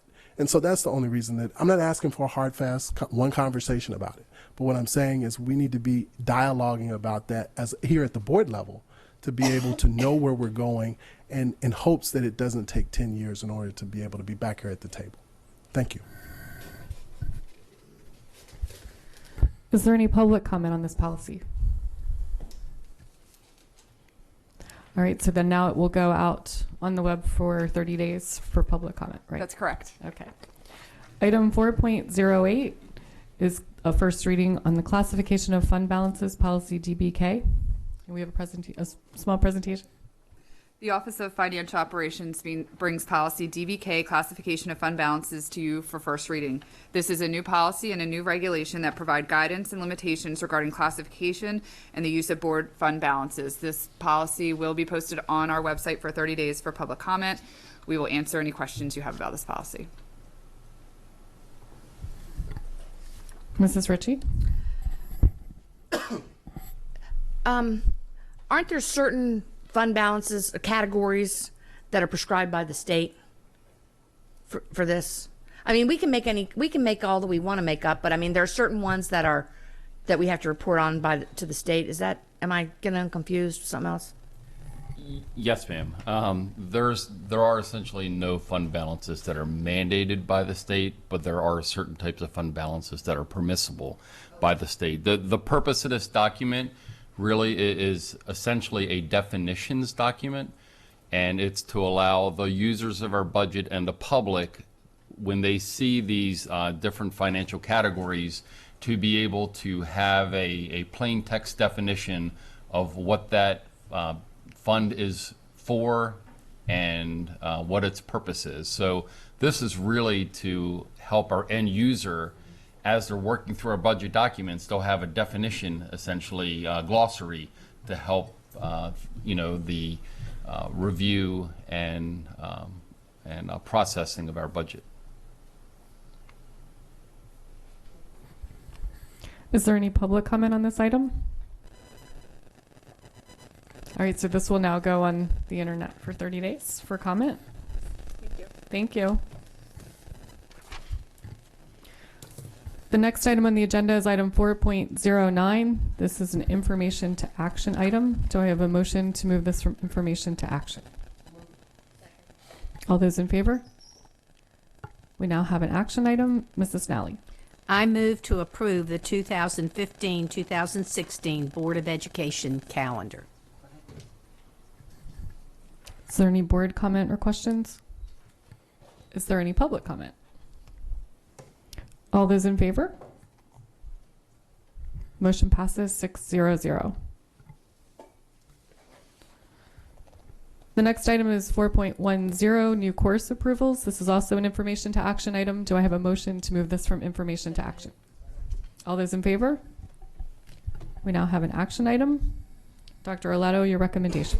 Yes, ma'am. I recommend the approval of these courses beginning with the 2015-2016 school year. Mrs. Ritchie? Not related to this, but sort of related to this. As Ms. Korbelak mentioned, when we were down in Nashville, one of the things we could do on the Friday was to go and visit it was a magnet entertainment school. Okay. And they had people who do performances, but they were based in business. And they learned about contracts, they learned about how to write contracts, they learned, all the business kind of side of the music industry, because they were focused on the music industry and so forth. And so that got me thinking. I mean, we have a lot of students, a lot of our very talented students who will eventually be working maybe in the theater, they may be in a dance company, they may be a recording artist of some sort, things like that. Exactly. So looking future-wise in terms of courses and stuff, or we may already have, do we have any kind of course that talks about how to protect yourself? And I think back to the 50s and 60s of those great artists that are broke now because unscrupulous people, and they didn't pay. They were into their music. They weren't really paying attention to the business side of it. Sure. For the record, my name is Skip Lee. I'm the director of curriculum. Lori, would you please come forward? I can speak specifically about dance education. I was intimately involved with that for 7 years, and a course in our dance company honors class specifically talked about dancer health, dancer liability, longevity, contracts, those sorts of things, but very limited to just the dance side. Ms. Kahn is not here, but to represent the visual and performing arts program we have in the school system, Ms. Lori Snyder. Hi, Lori Snyder. Yes, so as modules in some of the courses that are already written, we have a production and technology courses that have been in place for our freshmen and sophomores, and they have those modules as part of it. We're also moving forward, if you'll see, the broadcast and recording course is open for all of our students, not one particular arts major, and beyond that, we're working on a business course for artists.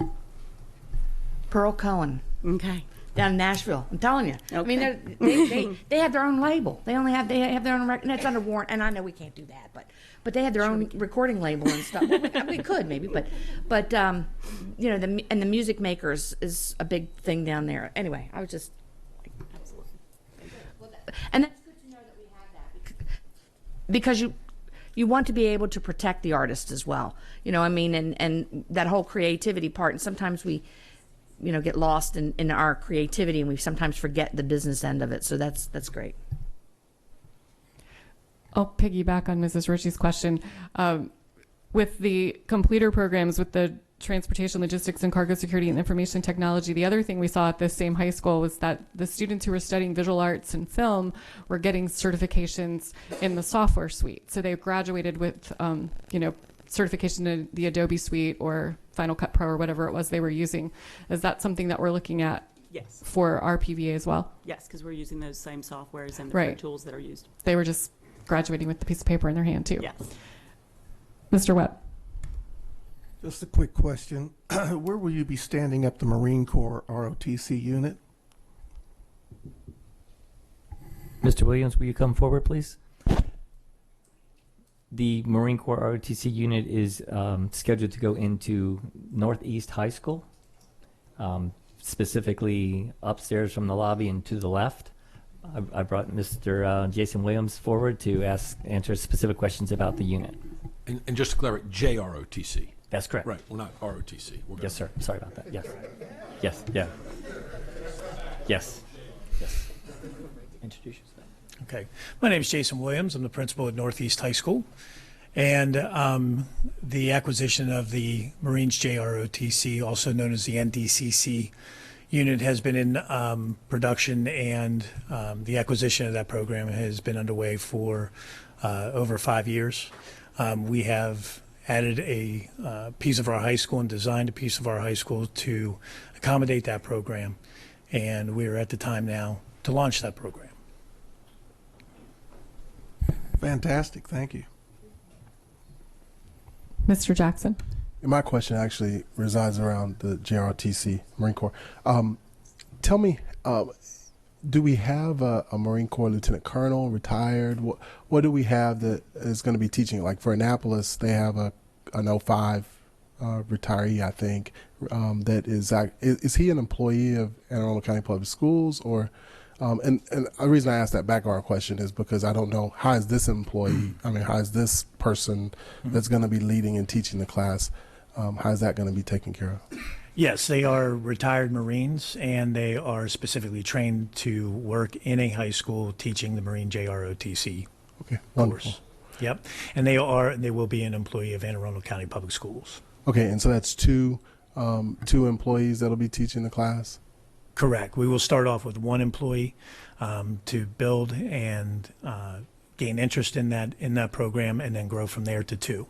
And I see here from the write-up, you currently have 72 students that have requested it for the 15-16 year.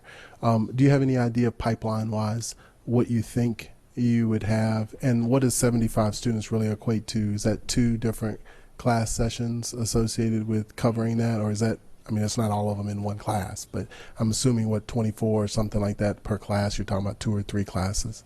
Correct. It'll cover 3 actual sections.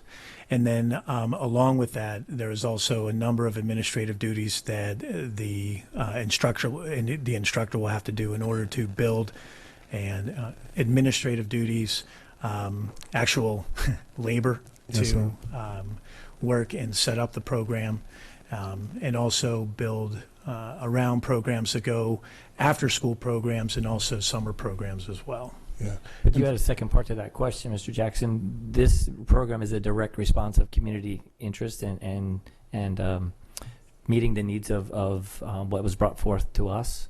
So Mr. Williams and Dr. Kubik before him embraced this opportunity for this this particular school community. It is new. We've actually met with folks from the Marine Corps, and there's a lot of momentum behind it. Yeah. Well, great. So we're thinking about 75 to 100 kids per year. Are we thinking? We'll be well over 100 by the end of its first year of inception next Awesome. year. Yeah. That is great news. Thank you very, very much for putting this. It really expands the whole piece from Navy at Annapolis, Army at Meade, and now Marine Corps at Northeast. And so thank you all for doing that. And Dr. Olato, thanks for supporting that. Mrs. Ritchie? Are there ever really any retired Marines? I mean, I think once you're a Marine, you're a Marine. We have gotten questions in the past related to, the ones I've gotten are mainly from Annapolis. This is much like a signature program at the school where the students that are in the school are eligible. Are students who are not in the school eligible to come to one of these, provided they provide their own transportation? Not currently the way our current program is set. It is not a magnet program at this time. Yeah, well, I mean, it wouldn't be a magnet program for any of them. I mean, I'm just saying, we've gotten one or two kind of, or I have, I can't speak for anybody else, but I've gotten a couple of things before where they don't think it's fair that their student can't go to Annapolis to be part of the Army or junior ROTC. And I didn't know whether they were able to go to there if they provide their own transportation and apply to come into that. We certainly would take, students who feel strongly about attending the Marines JROTC unit. We would take that as on a case-by-case basis. Yeah, I mean, that was their thing. They were just upset. And this is more like we do the signatures. This is school-based, and it's for that school community and that interest. And so, We try to be with all of our programs as inclusive as possible. Is there any public comment on the course approvals? All those in favor? Motion passes 600. Thank you. Item 4.11, this is an information to action item, Farmington School right-of-way dedication and abandonment. Do I have a motion to move this from information to action? All those in favor? We now have an action item. Dr. Olato, your recommendation? Yes, ma'am. I recommend the approval of the Farmington School Site right-of-way dedication and abandonment. Are there any board questions or comments? Is there any public comment? Oh, Mr. or Mrs. Ritchie. What does this really mean? Because we don't have a Farmington school. So, well, yeah, but I mean, I don't see it anywhere in our pipeline right now. But, oh, that's right, MGT's coming. That's right, I forgot. But what you know me, Alex. Simple terms. For the record, Alex Checkno, Chief Operating Officer. Back in 1997, as part of the subdivision process, the master planning of the entire Farmington Village community, a parcel of land was deeded to the Board of Education as a future school site. You're correct, we have no school there today, and our current 6-year CIP does not have an active school project for that location. However, an adjoining property owner of ours is looking to develop their parcel, and they need access to their parcel of land. Someday in the future, we're going to need access to our school as well. So what's happening is, in lieu of someday in the future, the Board of Education having to construct the entrance driveway, construct the utilities into the project to service our project, the developer is going to be ahead of us. So instead of us bearing that future cost, in order to allow the developer to get access to his property, he is actually going to construct a driveway. It's going to be of the appropriate width that will service his community, but more importantly, it will be wide enough to, in the future, service our projects, our buses, everything, plus the utilities that we're going to require to develop our property someday in the future are going to be put in place today to service the development, and yet they're going to be adequately sized and capped off so that someday in the future we'll be able to tap into it as well. So it's really of a tremendous benefit to the Board of Ed, because this infrastructure work that is being done at the private expense will cost avoid us in some future date having to construct that access way, put that utility infrastructure, et cetera. So it's sort of pre-positioning us at no cost to us today. It's pre-positioning us for a future construction project and helping us to save those future costs once that day comes. So really, we're not abandoning the right-of-way. What we're doing is abandoning us having to pay for the cost of it, which seems like a pretty good idea. But yes, ma'am. We believe it's a good value for the taxpayer. Mr. Jackson. Yeah, I see Mr. Koch's name on here, and he's been very good. That organization's been very good about putting in various things for the school system. They put in a whole wing, I believe it was, at Broadneck High School. Could you do me a favor? And I'm fine with going forward with this. I don't have a sense even where in the county this really is. Where is this Farmington? It's right where Fort Smallwood Road and Catherine Avenue kind of intersect. It would you know where Jacobsville Elementary School is? Yes, on Mountain Road. Correct. So it would heading westwards from Jacobsville. Our next school over is Freetown.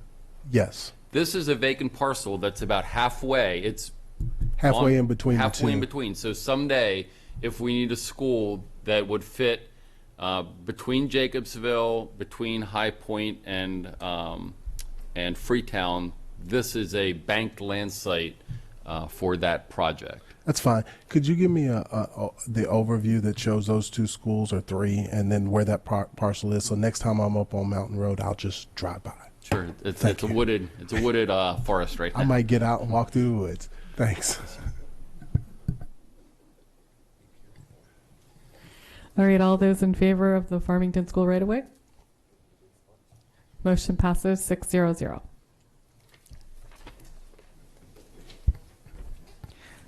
We now have 3 review items. The first is 5.02, Wellness in AACPS, a toolkit for cultivating healthier communities.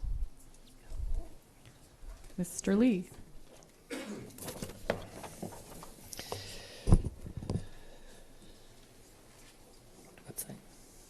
Yep. Thanks.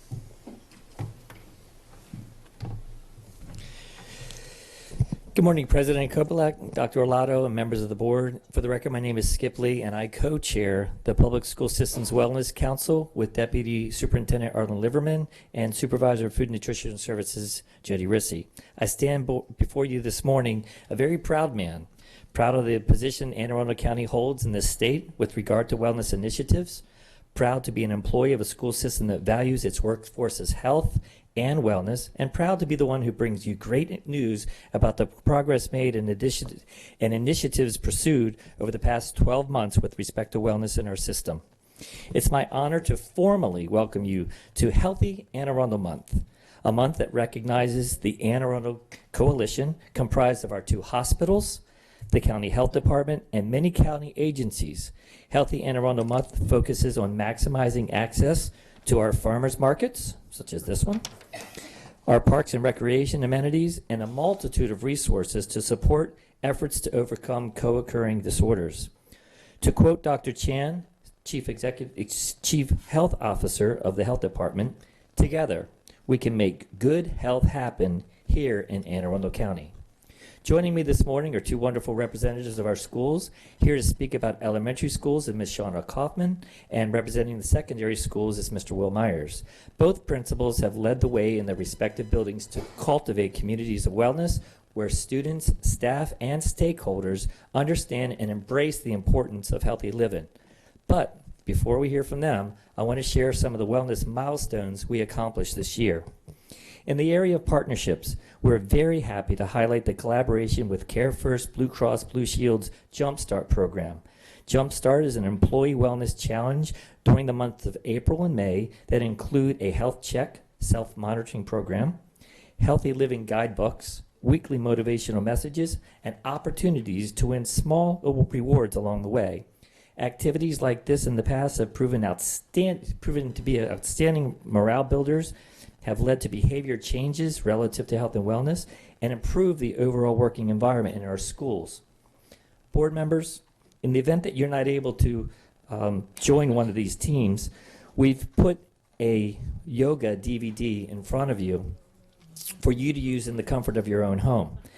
With permission from Miss Judy Fay, we recorded one of our Yoga in the Cafe Thursdays here at Central Office. And this is one example of the many opportunities we're giving our employees across the county to engage in wellness initiatives. Through the Department of Health, we have partnered to create outstanding public service messages to increase awareness about the prevalence of vapor pens in our community. Members of the Health Department created very informative sessions for our school system leadership, our principals, and our health educators. Each audience learned a great deal about these devices, the access of our students, and the access that our students have to these non-burning tobacco options. And lastly, our Human Resources Division, in support of wellness initiatives across our district, has implemented outstanding employee access programs through Business Health Services. Over the past 12 months, BHS has provided services in the form of on-site critical incident management, employee services, and resources. Anytime the trauma team alerts Business Health Services with a request, BHS reaches out to the principal to offer tip sheets and resources for staff, even if there's no need to move forward with an on-site counselor. In its first year, BHS has 935 interventions with our employees with a 95.8% resolution rate. And now, I'd like to transition this presentation to highlight the priority work championed by our Wellness Council. Our principals are here to share with you the outstanding wellness toolkit created by our Wellness Council. The Wellness Council's work focused on developing Q&A and resources for all 10 of the CDC school health components to provide school leadership teams with a single site resource. Here to present the work are Ms. Shauna Kaufman and Will Myers.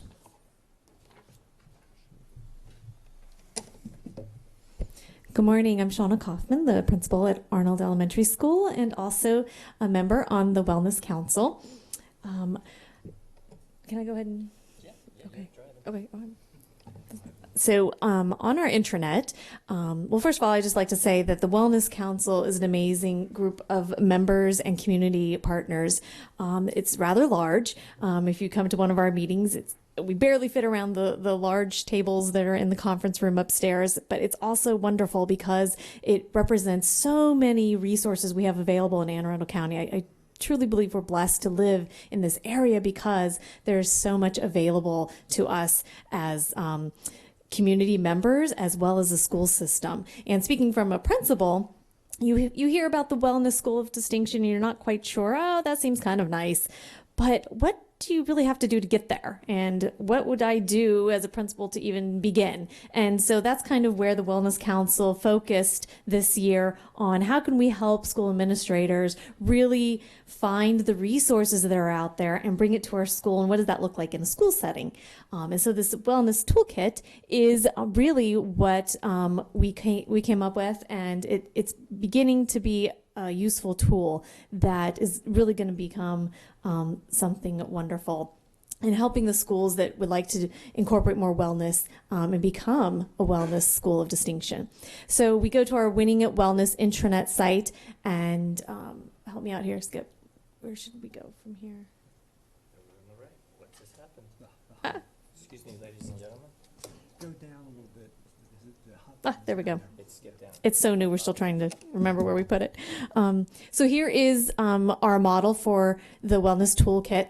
All of the blue areas are areas in the application that principals have to address, and you have to identify what are you doing as a school in these different areas to make sure that you are a well-rounded wellness school.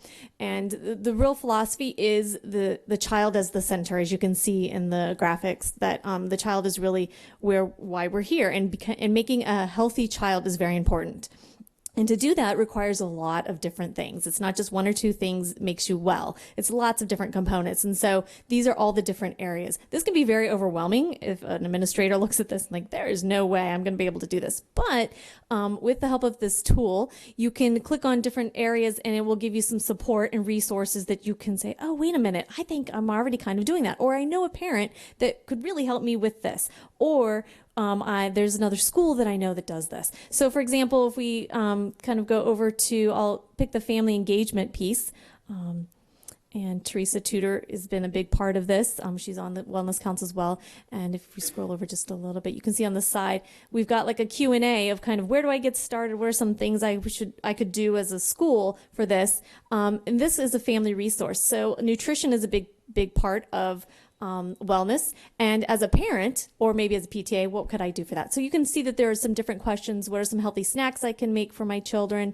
How can we make sure we encourage healthy snacks in school as well? And then there's a family resource button that you can click, and you can see there's numerous different resources available for this. So this kind of helps a wellness committee at a school to figure out what areas can I go to, what can I pick and choose, and kind of find different ways to make this an easier task for my school and eventually make it a healthier school for our staff and our students, which is the main goal. Did you want to talk about secondary? Sure.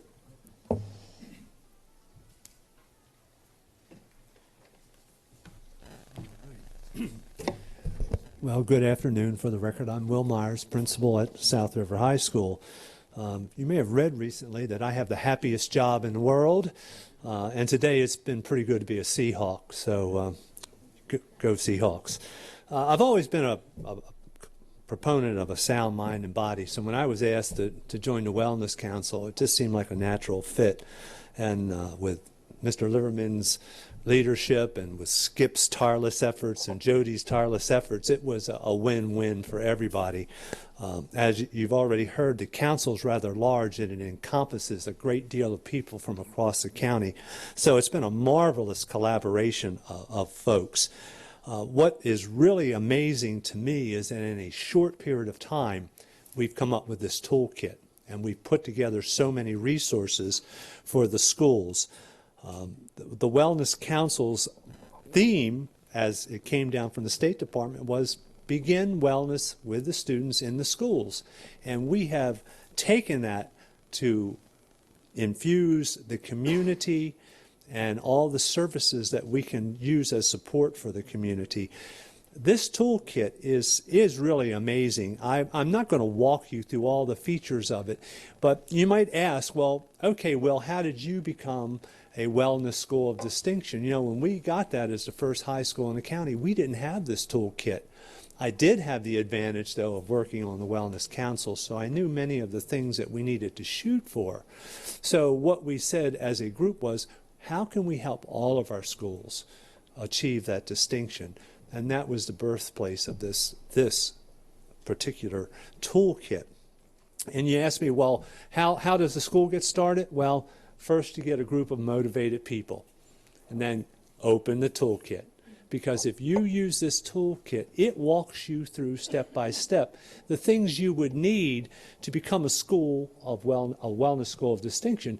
But it's more than that. You know, typically schools have been the hub in the community, you know, the hub of education, the hub of services. So what better place to start a theme of wellness that just diffuses throughout your community?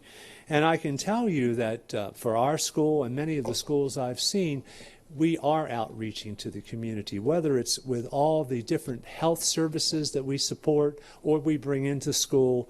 It becomes a theme in your building.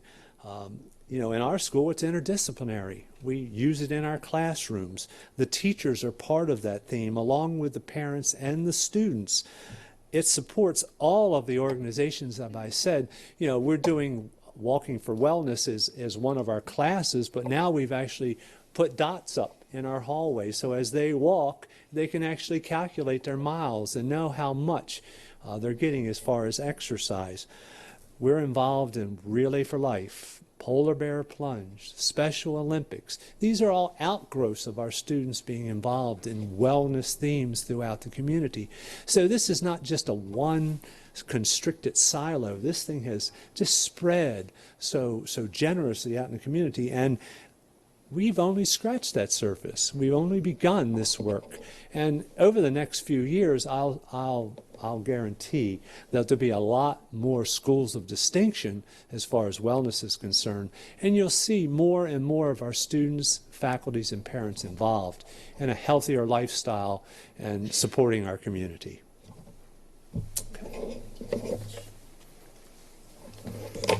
Thank you, Shauna. Thank you, Will. I want to take the board on a little bit of a tour real quick. One of the features that I think is most remarkable about the wellness site is in a single central location on our intranet is a calendar of wellness activities. And these are all, as Will said, community activities, whether they be the farmer's market, a 5K run to benefit SPCA, or what have you. All of our wellness members have access to this calendar and can populate it, and this goes through the entire school year. The other feature that's pretty cool is we've tried to consolidate what months stand for what thing. So we've done an actual year of all of the months and what those months are dedicated as. You all know as a board that in the month of May, I typically come forth and it's National Physical Education and Physical Fitness Month, and we have a dedication for that. But there's wellness causes throughout the entire year. So we've collected all that information and tried to make it easier for our schools. And that was the number one theme of this work this year of the council under Mr. Liverman's direction, is we want to really try to rein in all of the information. One last point, and it talks about the information that Ms. Kutch has just shared. We not just wellness policy issues, but any policy in the school system that has a wellness feature like EpiPens or allergies or things like that. We've consolidated all that into one central place, again, for reference for our principals and school leadership, so they didn't have to go through all of the different areas of the policy in order to find those wellness pieces. I want to thank you all for the opportunity to share. And thank you for your support of the Wellness Council. You're always invited. We would value and honor your presence at our meetings. Together, we can certainly cultivate communities of wellness. Thank you for your time. Mrs. Ritchie? Is this portal only open to intranet, not internet? Intranet. Okay. Are we going to do anything where we're going to have some out? So like when you, Well, that's exactly what I was talking about, because, you know, I mean, the motto in PTA is if you feed them, they'll come. So, right. So that way they can make sure, you know, that they're doing some healthy activities that bring people in that also provide food and stuff. And you know, I've talked many times about the fact that I'm not a good cook, and learning how to do some simple dishes and things like that, and healthy dishes is much needed in a way to educate people and so forth. And I had the opportunity on occasion to come to the Wellness Committee and be a part of that, and so it really is, when we talk about collaboration and partnerships, it is a total collaboration and partnership with their school system and the many agencies. And the great part about it is we all have our own things we're kind of doing, but this helps to be able to raise awareness of what's going on in other areas that we may not necessarily know about, but also it's also a way to say, have a resource. So it's terrific. Thanks. Thank you all.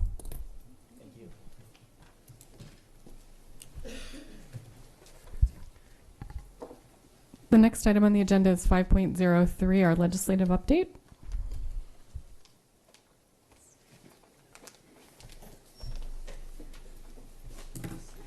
Jessica Kutches, Policy and Legislative Counsel.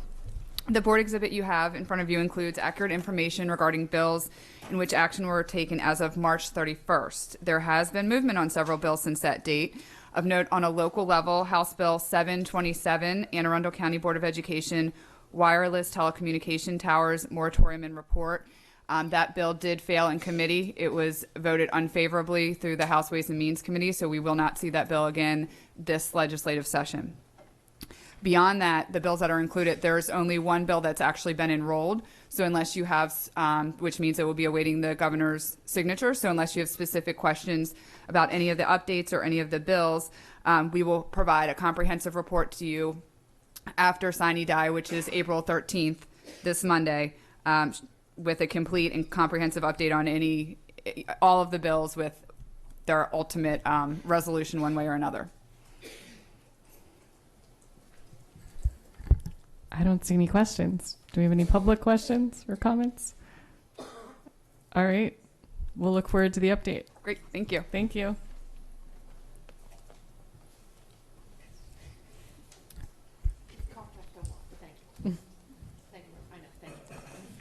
This is due to my medicines that I was taking. I just tell you that, and so it won't go away until I finish coughing.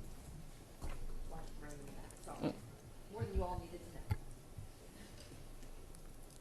Item 5.04 is award of contracts. This is a review item. Are there any board questions or comments? Is there any public comment? Thank you. Oh, you got one more. Well, we're going to combine them for you. The next two items are consent items, award of contracts, information to action items 6.01 to 6.02. Do I have a motion to bundle these and move them from information to action? All those in favor? We now have an action item. Dr. Arlato, your recommendation? Yes, ma'am. I recommend the award of contract 6.01, 6.02 inclusive. Are there any board questions or comments? Any public comment? All those in favor? Oh, Mr. Jackson. I just had a question on, we've got a new procuring officer. Is she, I don't remember the effective date of start. Do you know by chance? Is she here? I just want, she hadn't shown. Okay, thank you. Okay, thank you. All those in favor? Motion passes 6-0-0. That concludes this portion of the board meeting. I just have a couple of announcements. The next board budget committee meeting is Tuesday, April 14th at noon. The next Board of Education meeting is Wednesday, April 22nd at 7 p.m. The board policy committee meeting is Wednesday, April 15th at 8:30 a.m. And we also have a redistricting hearing here on the 14th, Tuesday the 14th in the evening. Mrs. Nally. I move that we go into closed session to conduct collective bargaining negotiations or consider matters that relate to the negotiations. All those in favor? All right, the board will now be in closed session. Thank you.